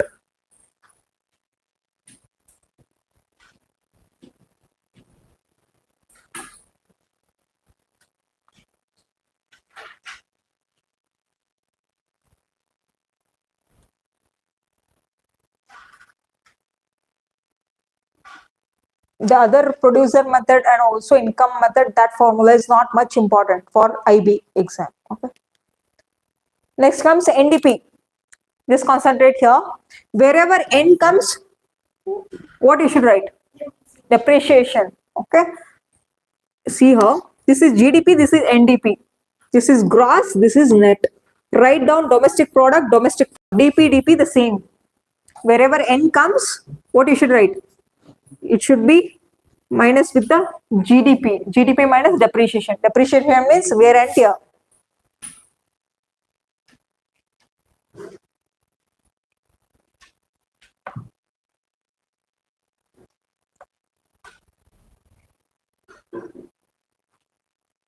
Now tell me, is NDP lesser or higher than GDP? Just use your common sense. Is NDP lesser or higher than the GDP? Lesser. Why so? Okay. Is it so? Think that. Hypothetically, think that GDP is 100 rupees. And it will be more It will be more. because you told that outside also will consider Okay. inside and outside. Okay. Ma'am, they See, that is for GNP. Don't get confusion. Okay, it is for GNP. Don't get confusion.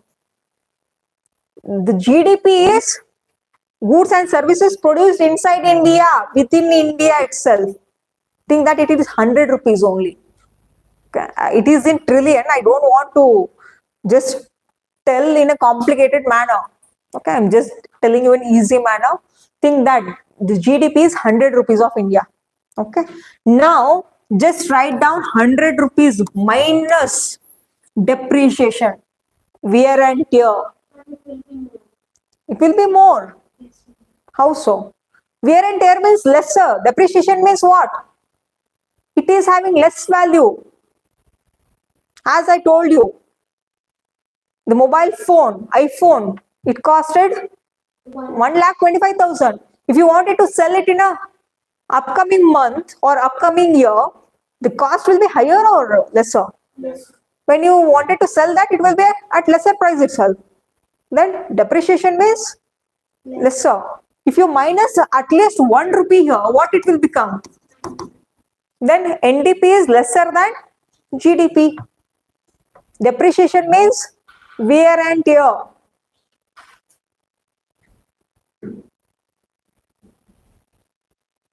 Now have you understood? Okay.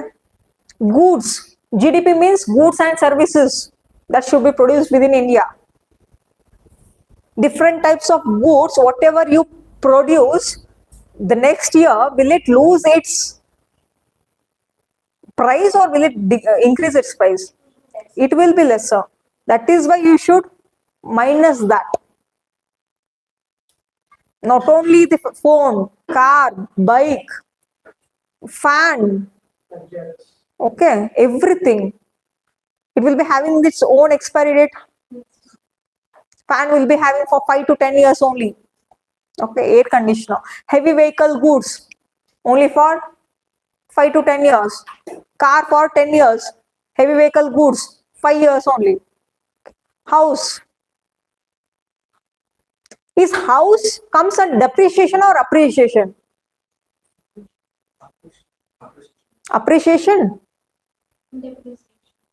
Let me tell you. You have constructed the house. Okay. And the value of that house, if you wanted to sell that after 10 or 15 years, depreciation or appreciation?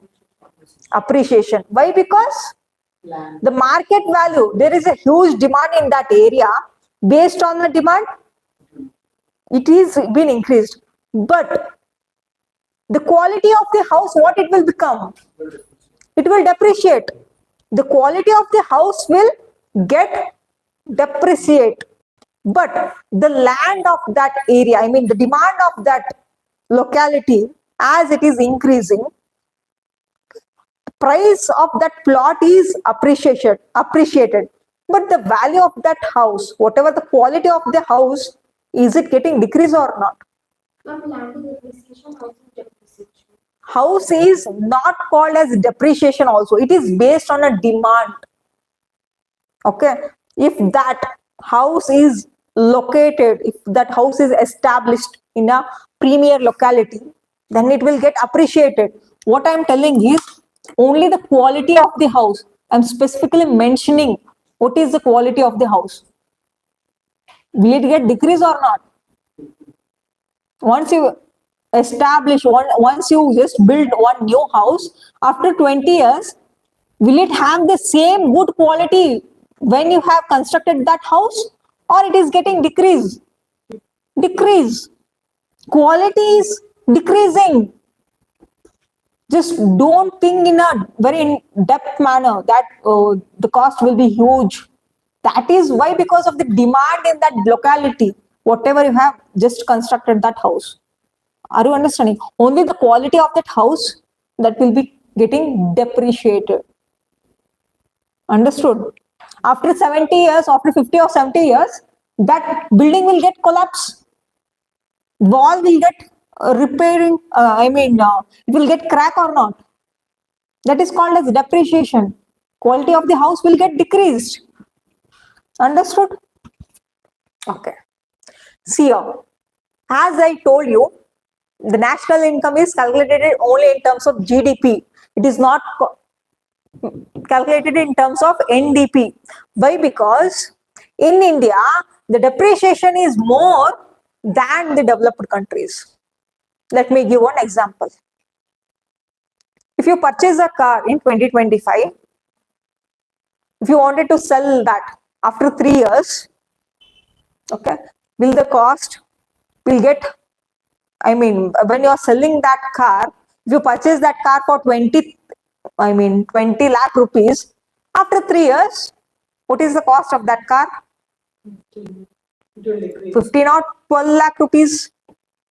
But in USA, if you purchase the car, the same, you just compare in rupees itself, okay, in 20 lakh, there after 3 years, you will be selling it at what price usually? Still lesser. Yeah, near to 20 lakhs. If you purchase that car at 20 lakh also in USA, the depreciation is too less there. Why? Because wear and tear is not much.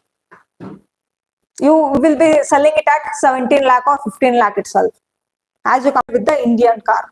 Why? Because you will be driving this car in this pothole, not smoother roads in India. What it will lead to? When the roads are not good, it will lead to what? Wear and tear. You should just change the wheels and also the clutch plate, brake, shock absorber. Do you know the spare parts? Okay, by just having the high maintenance, what it will lead to? Lead to depreciation itself. But in USA, the roads are smoother. It is very good. There the wear and tear is lesser.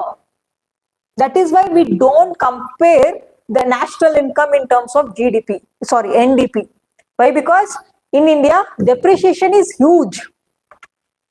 In developed countries, depreciation is little. That is why we don't compare national income in terms of NDP. Do you understood? Okay. The next is GNP. As I told you, GNP means GDP plus net factor income from abroad. Okay, whatever the income we get. Income will be in the form of 3 types here. One, you will be getting private remittance. What is that private remittance?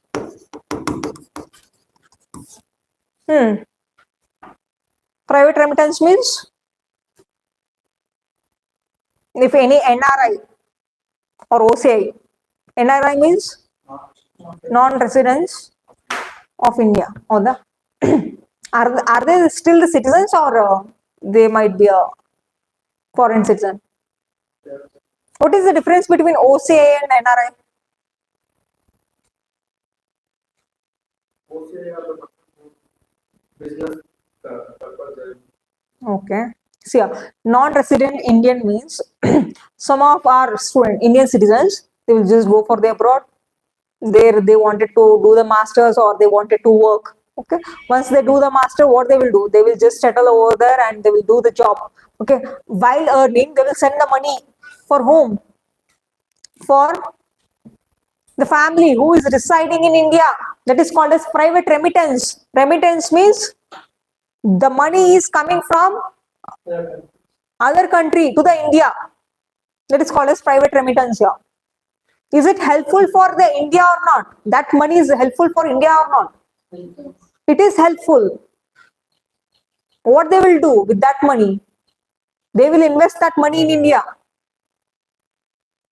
Think that if you are having 10 lakh rupee as a salary in USA, around about 4 lakh rupees you will be spending over there and rest 6 lakh you will be sending for your parents. What they will do? They will invest the money here. They will purchase agriculture land or commercial plot, or else in real estate they will invest, or in gold they will invest, in share market they will invest, in bank as a deposit they will invest. Okay, it is good for Indian economy. As the more private remittance it comes as an inwards for India, it's a positive one. Okay, the next one comes as the grants also. Grants andre denige. Grants. These grants might be given from the international organizations called the World Bank or IMF for development purpose. See, in terms of net factor income from abroad andaga, there are types over there. This private remittance is positive for India. It is good for Indian economy. But whatever the grants they get from the World Bank or else IMF, that grants is not utilized for India for development purpose. That grants, our Indian government is utilizing that grants for other purpose, or they are giving it for other neighboring countries. So-called this Nepal agirbodu and also Sri Lanka and for Bangladesh. They are giving the grants for these poor neighboring countries. Why? Because For them to develop it. okay, then in order to maintain that at least diplomatic relationship or good relationship with the country. See, which are the enemy countries for India? Pakistan, China is now, it has been like diplomatic kind. Okay, it is neither negative nor in positive with us. Okay, we are not having good relationship with China, but at least we are diplomatic with them. Okay. See, in order to neutralize our neighboring countries, we should provide them the grants. If we don't provide them anything, what they will become? They will support for whom? They will support for enemy countries. China is more richer than India, and China is having the border issue with India. If the China is investing huge money for our neighboring countries, then what we should do? We should sit quiet, or we should at least we should help them for the neighboring countries. See, we are neutralizing them at least. Okay. Bangladesh is poor country than us. Nepal is poor country. Sri Lanka is poor country. Are you understanding what we are doing? This Chinese people, this Chinese government, they are investing huge amount for neighboring countries. Okay, and they are just establishing the corridors. Okay, have you know that which corridor? What is the name of that corridor? Yes, Belt and Road Initiative. Okay, through the Belt and Road Initiative, they are investing huge money in different countries. Once the so-called poor nations, they don't repay that money, what they will do? They will capture that territory in that nation. Okay, and eventually what they will do? They will establish their own military camp The Chinese will establish own military camps over there. See, that's why in order to neutralize, at least in order to make them neutralize, we are helping for Nepal, Bangladesh, Sri Lanka by giving them the grants. Okay, don't think that, see, being a future civil servant, you should think in a diplomatic way also. Okay, at least in order to save, at least we wanted to become neutralized. Okay, we wanted to have their diplomacy. That's why what we will do, whatever the international organization they give us grants, we are utilizing that funds for giving for the poor neighboring countries in order to make them neutralize. Okay, and this grants is inactive. Why? Because whatever we get from international organization, we are giving for whom? Neighboring countries. Okay, we are giving more money than expected. Okay, and also then lastly, the loans. Whatever the loans we are having, okay, on that we should pay the interest. Interest payment should be done or not. Okay, that interest payment, the loan is liability or it is an asset? Liability. Okay, that comes under negative. If you calculate these three, overall, this net factor income from abroad, that becomes negative for India. In case of India, this is negative. This is not a positive. Why? Because private remittance, think that, let me give an example.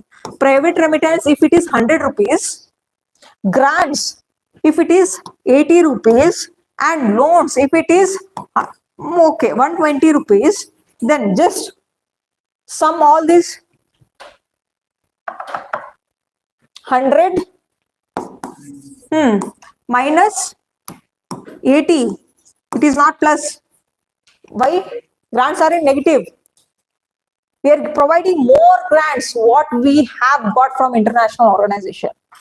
If we got 100 rupees from international organization, we are doing the expenditure. We are giving the grants around about 120 or 130 rupees. Are you understanding? That's why it is a negative. Then minus 120. Why? Because loans, it is a liability. Then what is total amount? Minus 100. Okay. Yeah, minus 100. Okay. That's why I have written minus sign here. In case of India, it is not, if you sum up all this, it is not positive, it is negative. But for developed country, it is positive itself.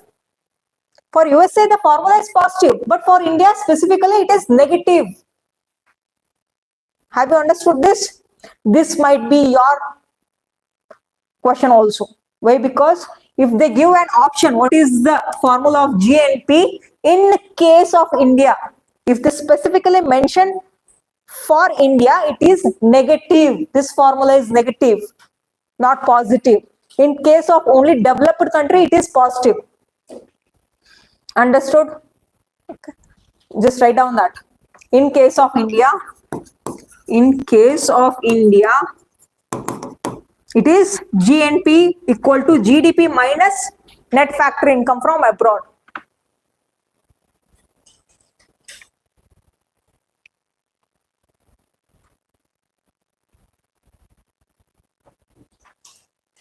Out of this four formula they have asked in a previous year question paper. I will just show you what question they have asked related to the formula. Understood? Okay, last one is NNP. That is NP. Okay. Your net is equal to G, that is gross. Okay. NNP equal to GNP minus depreciation. Wherever the net comes, there will be subtracting with the depreciation. Okay. This is one of the purest form of national income. Purest. Just write down. Purest form of national income is NNP.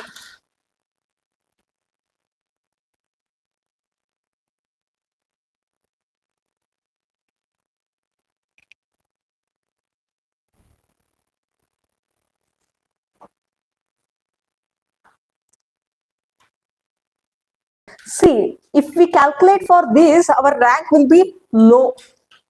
or rank doesn't come in single digit. Okay, if we calculate with these methods, okay, it will be 2 lesser. Okay, that is why because GNP, what it is there, it is minus. See, GDP if it is 100 is GDP if it is 100 rupees, 100 minus minus, if it is 1 rupee also it will become 99. If you again minus that 99 again with the depreciation, it will again become less. That is why it is called as purest form. But as our India is developing country and there is a lot of volatility of this depreciation, that is why we don't calculate, we don't rank ourselves in these methods. We will rank only in terms of GDP. Do you understood? India GDP ranks 3rd or 4th. They will calculate in all these forms, but they will compare the ranks with other countries only in terms of GDP. If they compare with this kind, our rank might be 50th or 80, 90. Why? Because depreciation. Why? Because net factory income from abroad is minus. Understood? For developed countries it is positive, but for us it is negative. And depreciation is lesser in where? Developed country. Depreciation is higher where? In developing countries. That is why. In order to calculate the national income, in order to compare the national income, we will calculate, we can compare it only in terms of GDP. Understood? Is there any doubt? No doubt. Next slide. Okay. Let us see the rank of the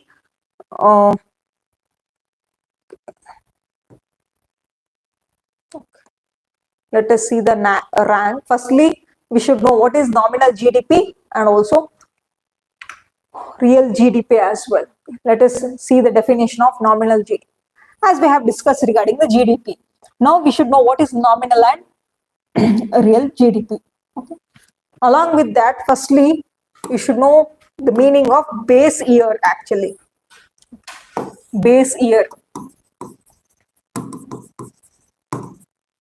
The base year is 2011 to 2012. Okay. See, if the India got 1 lakh crore rupees as a GDP in previous year, if they get 110 crore, 110 lakh crore rupees this year, is it got increased or not? Increased. See, in order to compare ourselves with the previous years, that is why we will compare it with the base year. Okay. Think that if your salary is 25,000 this year, once you work efficiently and if you get the promotion or if you get the hike of 30,000 rupees per month, is it a good or not? It is growth or not? Okay. The same way, in order to calculate the growth of India, in order to calculate the growth of Indian economy, we will calculate with the help of nominal GDP or real GDP. Okay. Let us analyze that in detail. Nominal GDP means it reflects the total value of goods and services produced at current market price. Think that 20 years back, the mobile phone costed huge. But right now, see, during that time, the keypad mobile was like 4,000, 5,000 rupees. 20 years back, the keypad mobile, it was like 4,000, 5,000 rupees. But right now, you'll be getting in 500 or 1,000 rupees also. Okay. That is what I am telling you. Whatever the current market price is there for goods and services, that is what called as nominal GDP. Okay. Is there any doubt? Okay. It might be appreciate or depreciation also. Doesn't matter. Okay. Should I give any example? You want any example for nominal GDP? See, in 2024, onion price, it was 70 rupees per kg.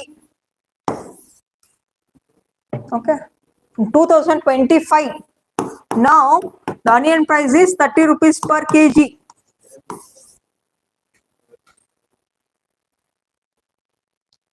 The prevailing year, if you compare, what it has happened, onion price has been decreased. That is what it is called as nominal GDP. You should compare with the current prices, current marketing prices, previous year ka and also this year. That is called as nominal GDP. Okay. The next comes the real GDP. Okay. Real GDP is calculated with the help of constant base year. What is the base year? I have written 2011 and 12. If the GDP at 2011 and 12, if it was 150 rupees, think that it is 150 rupees. Okay, it will be not in 150 rupees, it will be in thousands of crores, lakh crores. Okay.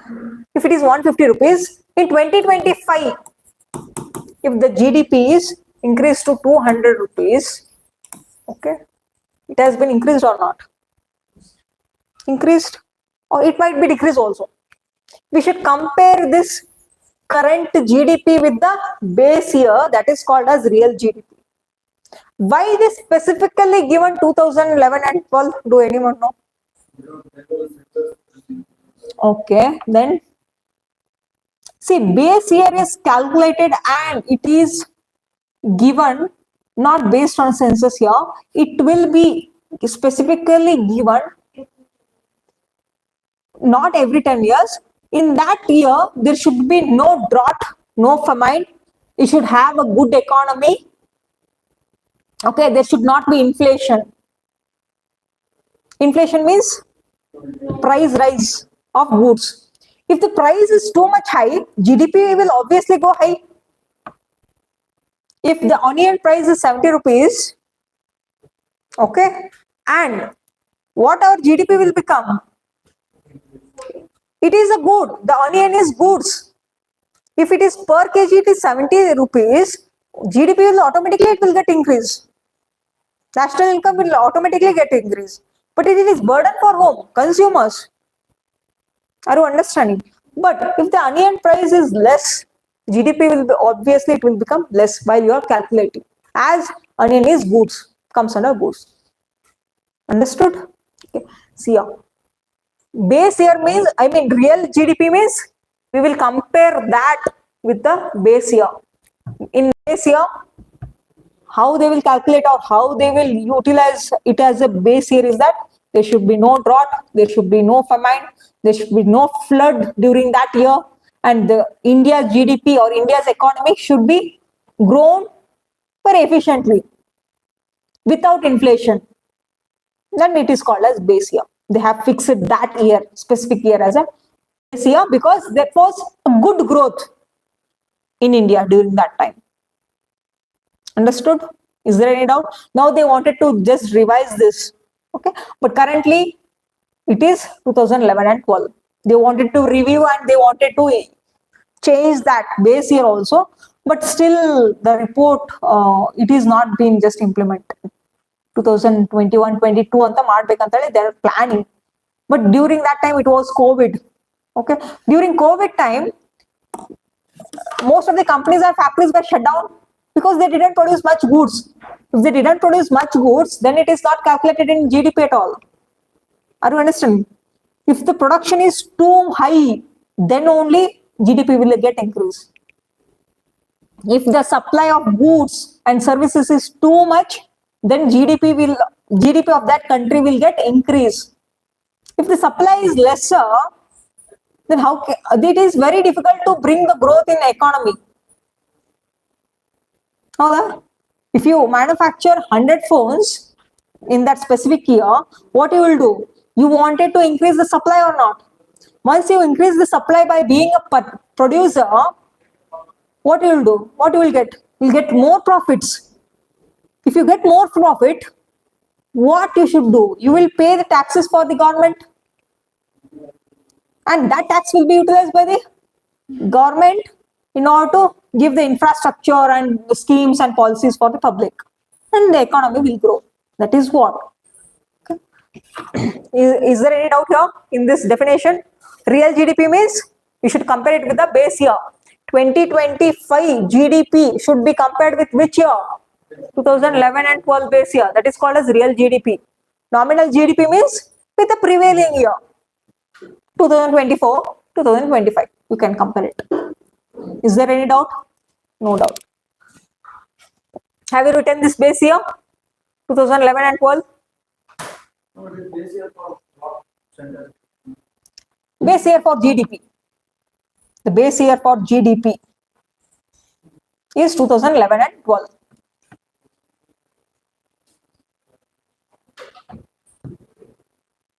Okay. As I told you, there was nominal GDP and real GDP. Nominal GDP, just see, what is the India's rank? Fourth largest economy. Recently, we stand fourth.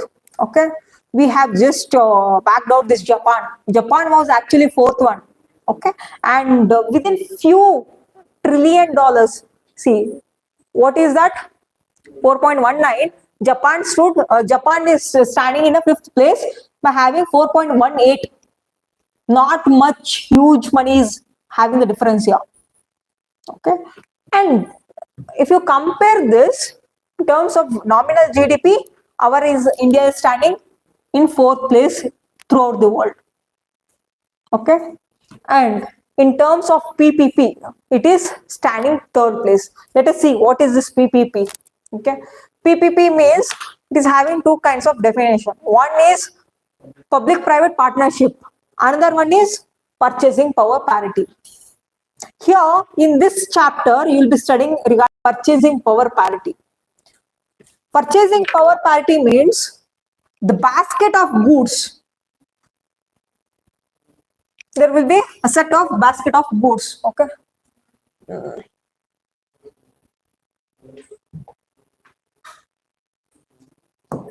There will be a basket of goods. Okay. Okay. Let us take okay. Meals. Okay. If that meals cost $10 in USA, if that meals cost $10 in USA and in China, what is Chinese currency? Yauda? Yes. Yauda? And if you convert that Chinese yen into US dollars, it might be around about $8. Okay, in China. Okay, because they produce a lot of goods and services, as you know, they export a lot of goods. Okay, then if you come to the India, okay, if you wanted to purchase the meals might be getting cost around about only $3. Within $3. What is $1 is equal to in rupees? Around 70, 83. Okay, it is 83, 85 rupees. Okay, think that. For 85 rupees also you are getting meals here. Okay, for 1,000 rupees also you are getting the meals. How that? You go for the 5-star hotel, it is in thousands or the 10,000, 20,000. It depends on the standard of living what you are just going through. Okay, and see here, if that the same meal, I'm telling same meal, if that same meal is getting cost around about $10 in USA and in China it is $8 and in India it is $5. I'm telling a branded meal. Okay, very from top like 3-star hotel. Think that it is a 2-star or 3-star hotel. Then see here, PPP means it is an economic theory that compares a relative value. I mean, this value of currencies of different countries based on the buying power of those currencies. See here, actually in terms of PPP, China stands first, USA stands second, third one is India, as we know here. But Comparatively, if you compare the cost of this meal, where it is least in India. But what is the population of India? What is population of India? It is 145 crore. Is it 145 crore or not? Okay. India is the most populous country in the world. First place. If you just calculate, if you just use the population here, then the per capita will get decrease only. Standard of living is high in India or in USA? USA. In USA, if the standard of living is too high, it is not a big amount for them. $10 is not a big amount for the US citizen. But if you convert that into Indian rupees, it is a huge amount for Indians who are residing in USA. Are you understanding? The American citizen, he thinks that $10 is very least amount to buy the meals over there. But if I go for the USA, if I do the masters over there, if I have the salary, then automatically what is our thoughts? We will try to compare our Indian currency with the USA. And what will happen? It is round about 850s. How that? $10 into 85 rupees. 850 rupees. What you will do?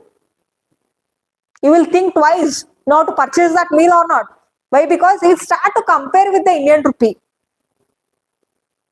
Are you understanding? Then standard of living in India is least. That is why we are standing in third place. But China is standing in the first place. Why? Because they are the exporters. They are the marketers throughout the world. As you know that they produce a lot of goods. They give lot of services. That's why they are standing in the first place in PPP. Understood? But USA, when you compare with the USA, China, in China, as you know, that is it is one of the top exporters of goods and services. That is why it is standing first place. USA, though the standard of living is good, but it is standing in the second place. If you compare with China and USA,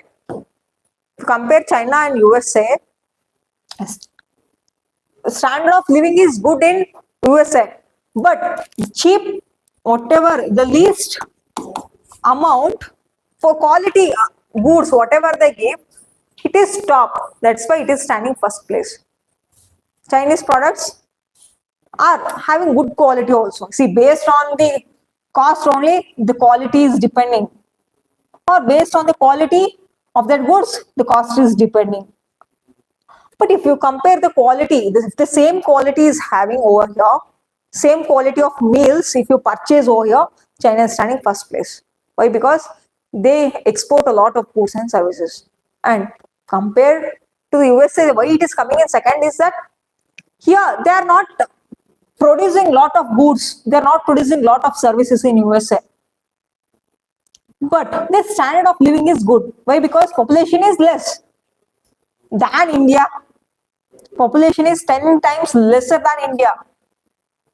How the cost of living, I mean the condition of their living is good compared to the Indians. That's why if you see, we can get the meal in even at a cheaper rate, but the quality, I mean, and also the population, if you compare with the population, we are standing third place. That's why the PPP, in terms of PPP, our rank is third place.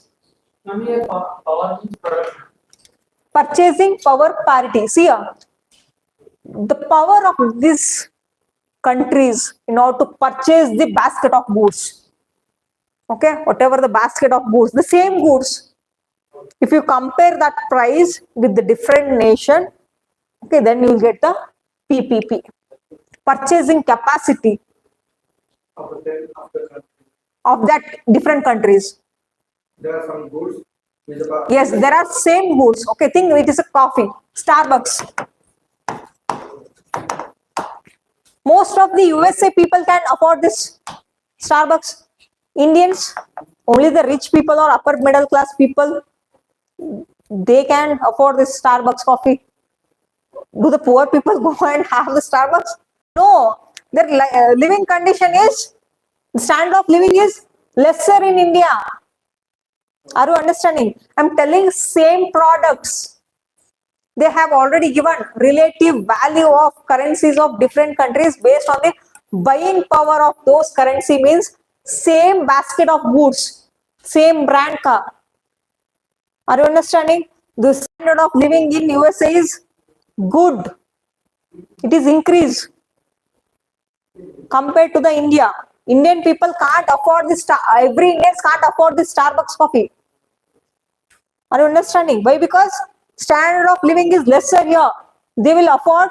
They will only drink which coffee? 10 rupees or 15 rupees ka coffee. Are you understanding?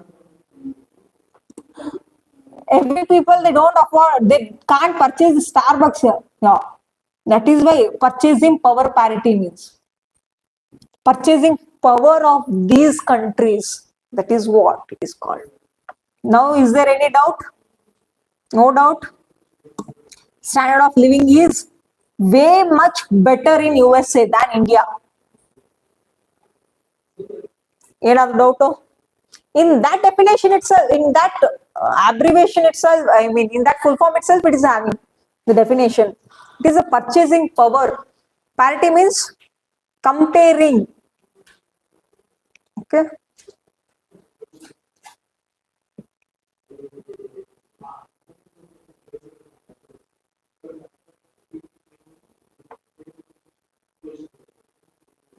See, $10 is less amount for US citizen, but $10 is huge amount for whom?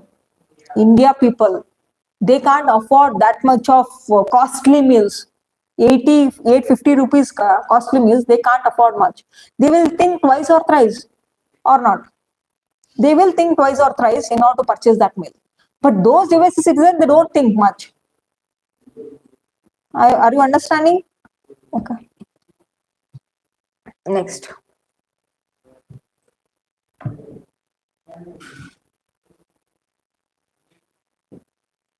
Okay, in terms of nominal GDP, India stands fourth. In terms of PPP, we are standing third. Okay. Okay, see here. Nominal GDP, top ranking countries, okay, of 2025. In terms of nominal GDP, USA is having this much of dollars. The GDP is that much. How much? $30.5 trillion. China, Germany, India. By end of 2030, we will be standing third place. 2030. By end of 2030, we are crossing, we are just overriding this Germany also. We might become third place. Okay. But if you compare this USA GDP with Indian GDP, see what is the difference here? It is 30.9 trillion. How much is ours? Only 4.19 trillion. Recently Trump has made our Indian economy is dead economy. Now have you understood why he is just comparing?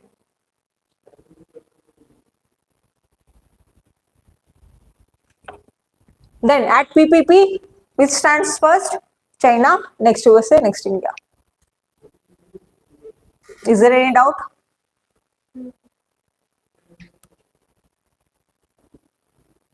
At least we should have in a 12 digit, 2 digits. Still we are having a single digit here. That is not a good economy actually. Okay, but you compare the past economy of India 10 years back, it is far better. But we can't compare ourselves with the USA within short span of time. Are you understanding? We should not compare with any other nation. We should appreciate ourselves. At least we are performing good.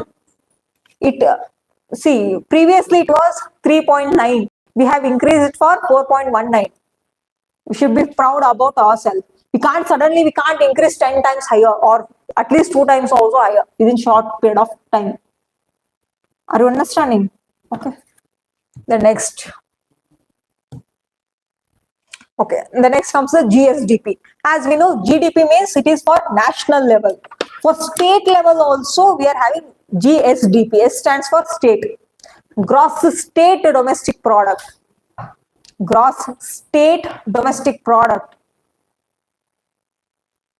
At national level, it is GDP, and at state level, you will calculate the state income in terms of GSDP, that is gross state domestic product. We should calculate it or not? For every states, we should calculate. Okay, and the first place stands. Which is the state that stands first place? Maharashtra. Maharashtra is having, what is the GDP of Maharashtra? 42.67. Round about 15 to 16% of the GDP is coming from Maharashtra. Understood? Next, Tamil Nadu, we are standing in third place. Gujarat, Uttar Pradesh. These makes Maharashtra the highest contributor of India's GDP. It is a PYQ. Maharashtra is the highest contributor to the India's GDP. Okay, they asked the previous year questions. In previous year questions, they have asked which is the state that has top contributor for India's GDP is Maharashtra.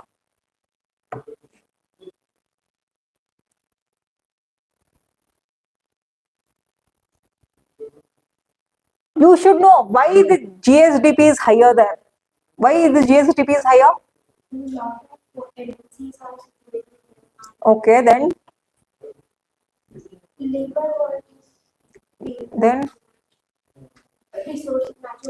see, their agriculture is also dominating. Why? Because the farmers are exporting their crops in the nearby ports. Which are the ports nearby? Which are the ports that are situated in Maharashtra? Navi Mumbai port. Which are the ports that is situated in Maharashtra? Largest port adu. More number of export import agodalinda. Lot of import and export is taking place in that Navi Mumbai port. Navi Mumbai. I think it is Jawaharlal Nehru name. It might be, just cross check that Google. Okay. If you are having ports nearby in your state, what the state will do? The state government will support the farmers or not? Not to produce lot of crops, and they will also support for industries also in order to manufacture a lot of goods, and that goods can be exported for other countries. Then they will get these states will get the taxes. Are you understanding? Okay. Because of the export also, because of the service industries over there, and agriculture sector is also good compared to these states. That's why their GSDP is higher. Okay. Jawaharlal Nehru port. Largest import and export of goods ಆಗ್ತದಲ್ಲಿ.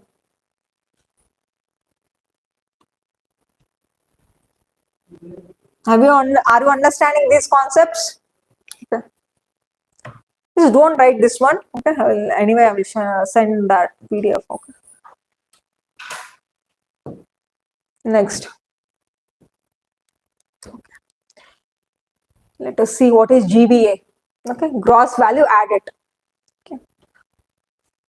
It is very easy. What is gross value added? See here.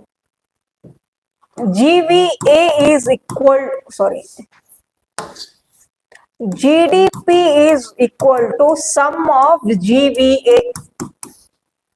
For specific sector, we will calculate that income of the specific sector in the form of GVA. Overall, it is called as GDP. Okay, see here. Agriculture sector, primary sector, secondary sector, tertiary sector, quaternary, quinary sector. All these sectors are there. If you calculate all that amount, then it is called as GDP. For specific sector, we will call it as GVA, gross value added. The sum of GVA is equal to GDP. That's it. Why it is necessary for calculating GVA? Is it necessary or not? Why it is necessary?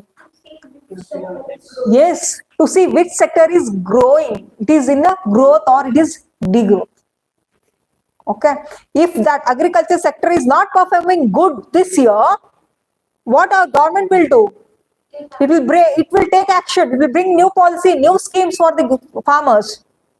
Are you understanding? Specific we should target the specific sector and we can make it growth.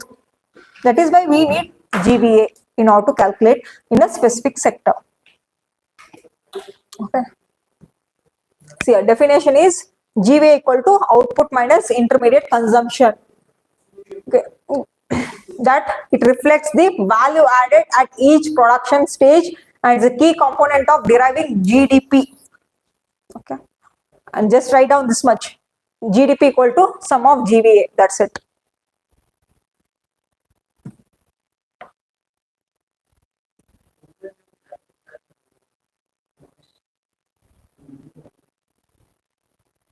Don't write all this, just to write the formula. Okay, GVA is calculated for each sector. GDP is overall GVA of every sector is called as GDP.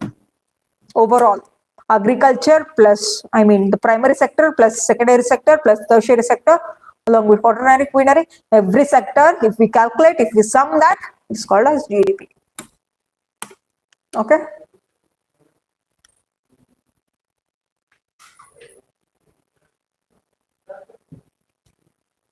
Next, let us see here.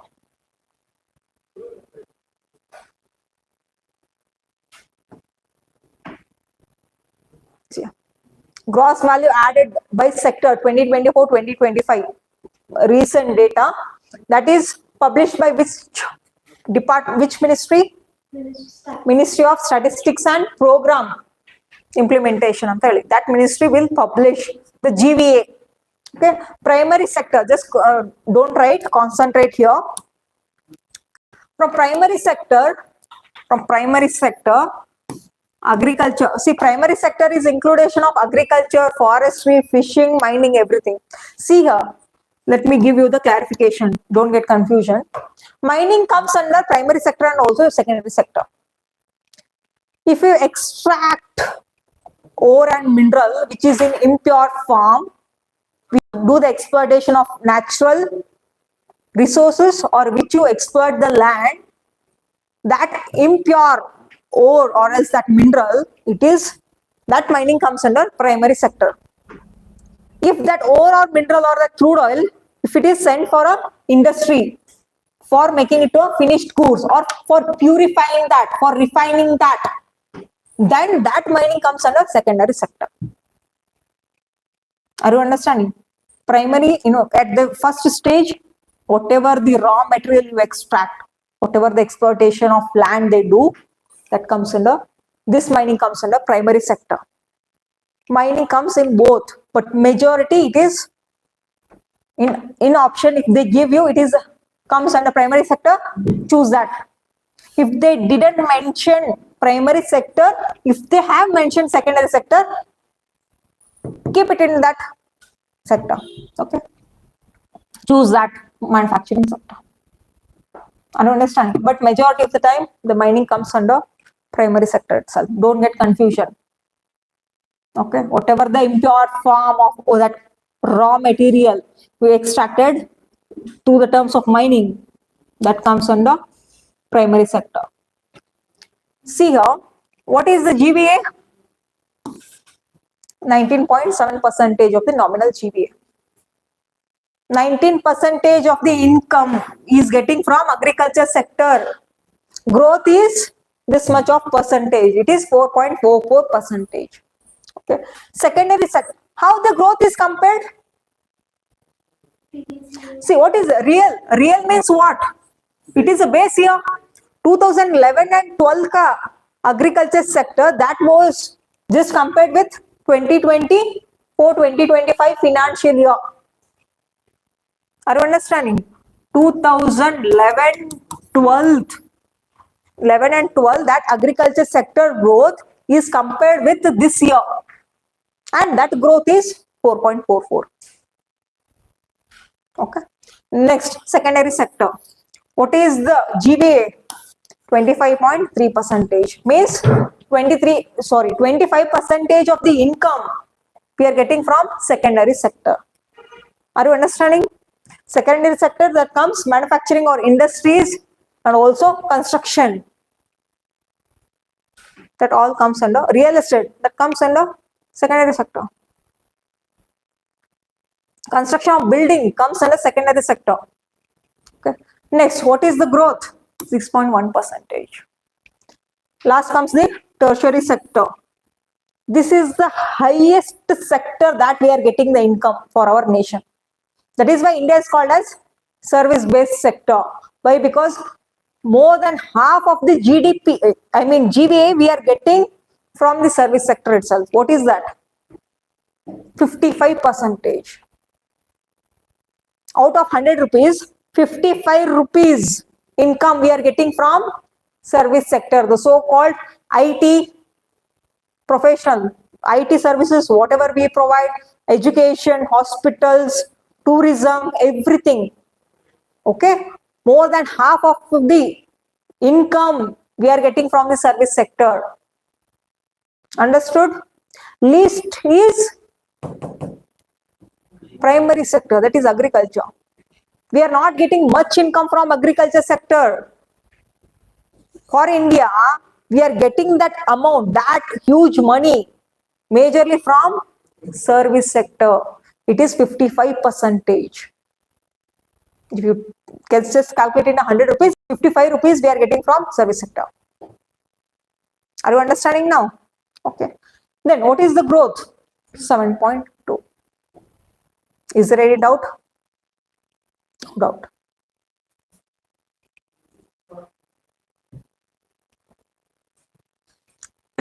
Which is the sector that we are getting highest income from? Service sector.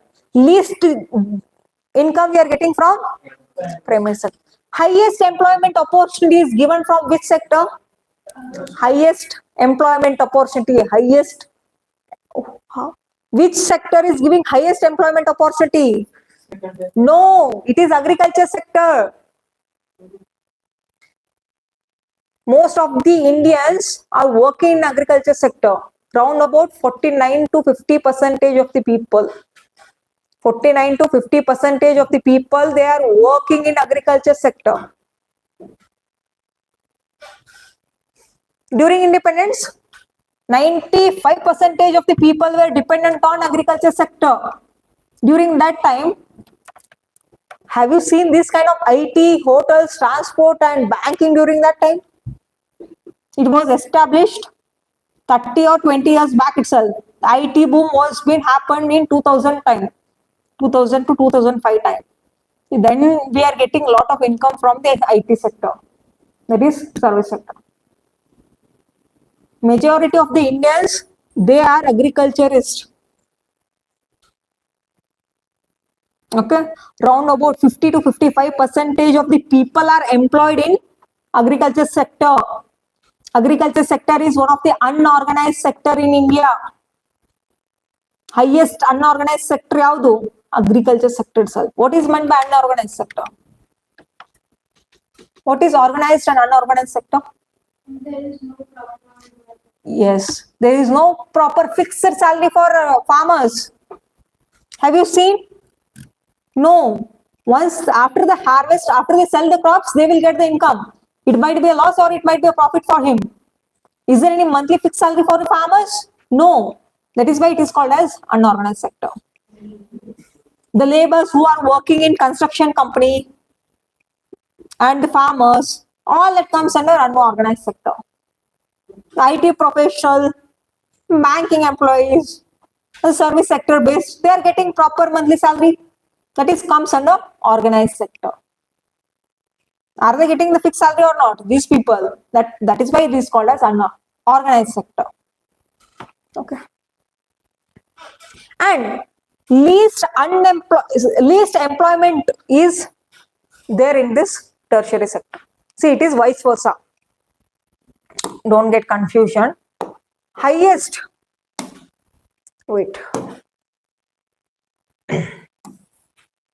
highest GDP, highest income we are getting from which sector? Highest is getting from tertiary sector. Highest income we are getting from tertiary sector. Least income we are getting from agriculture sector. But highest employment opportunities given for agriculture sector. Least employment opportunities found in tertiary sector. It is vice versa. Only 15 to 17% of the people are working in tertiary sector in India. Only these people are bringing, see how much of the value of GVA, 55. In tertiary sector, only 15 to 17% of the people are employed, that's it. In secondary sector, around about 33% of the people are employed. Understood? Here, this is around about 50% of the people are employed in this agriculture sector. Is there any doubt? See, 50% of the people are employed, but we are getting only 19% of the income from agriculture sector. Are you understanding? They might ask you like in a statement voice. Okay. Next. This is the last slide. Okay. And we will wind up the class. Tomorrow we will discuss the questions. Okay. Let us analyze this factor cost and market price. Very important. Okay. GDP is calculated in a factor cost and also in market price. Okay. What is factor cost? Let us analyze that in detail. Factor cost is nothing but it is the total amount which the manufacturer had to invest in production of goods. See, think that I am a manufacturer. For investment purpose, I need money. And where should I invest? See, if I wanted to invest that money, okay, firstly I should purchase a land for construction of that factory or for company.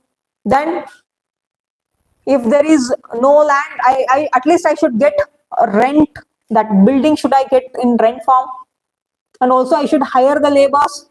I should give them the salary monthly, and also I should pay the electricity bill. It all comes under production. Okay. Firstly, see here.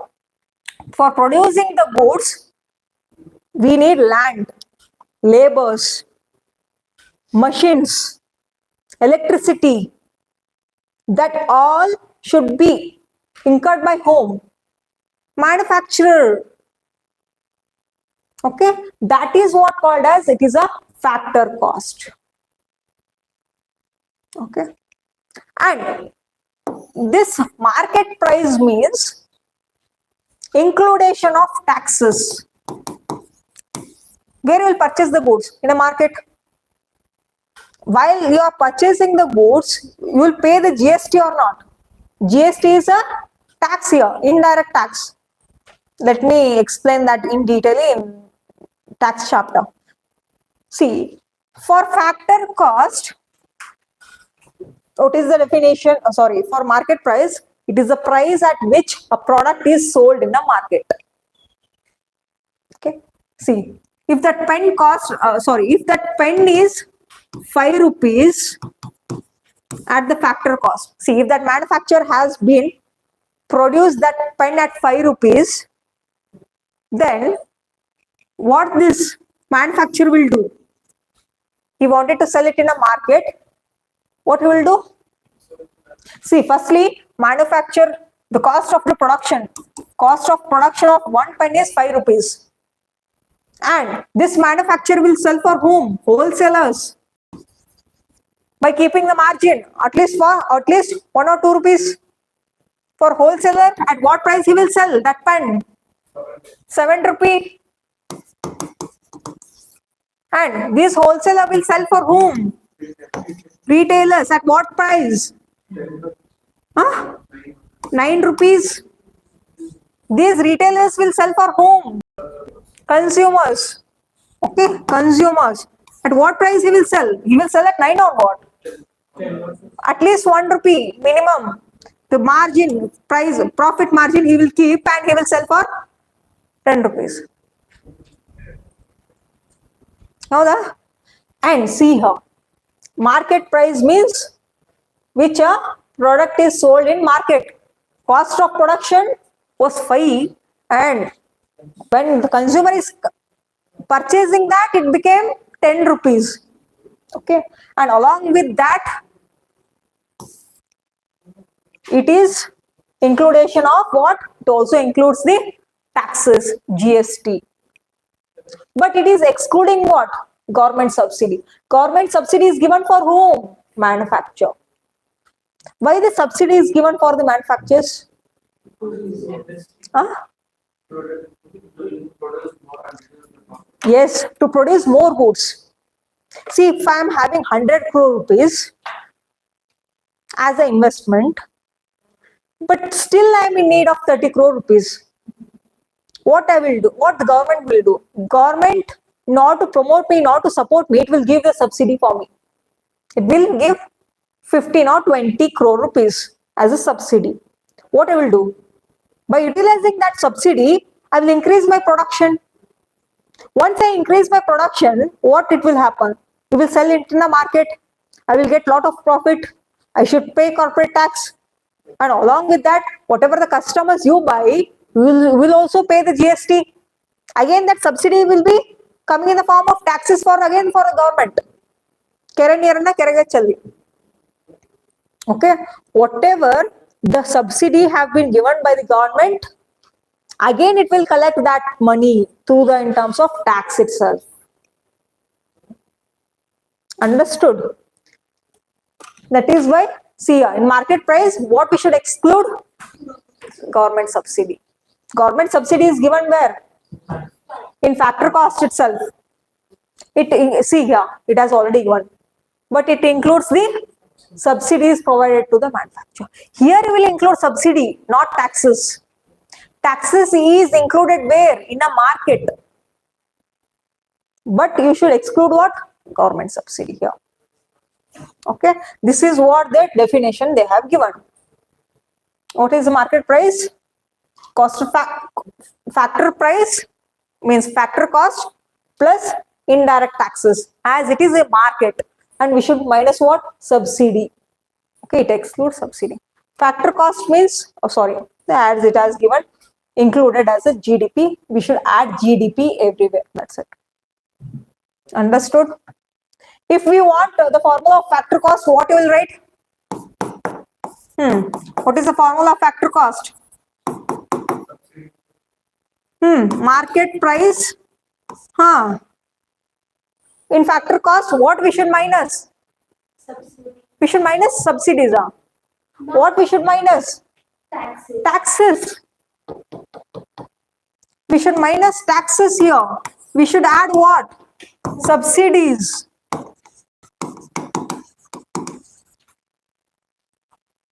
See, as you know the mathematics, okay? Factor price, bring here. You bring this one here, okay? You do minus there. LHS, RHS, I hope you know in a degree itself. Okay.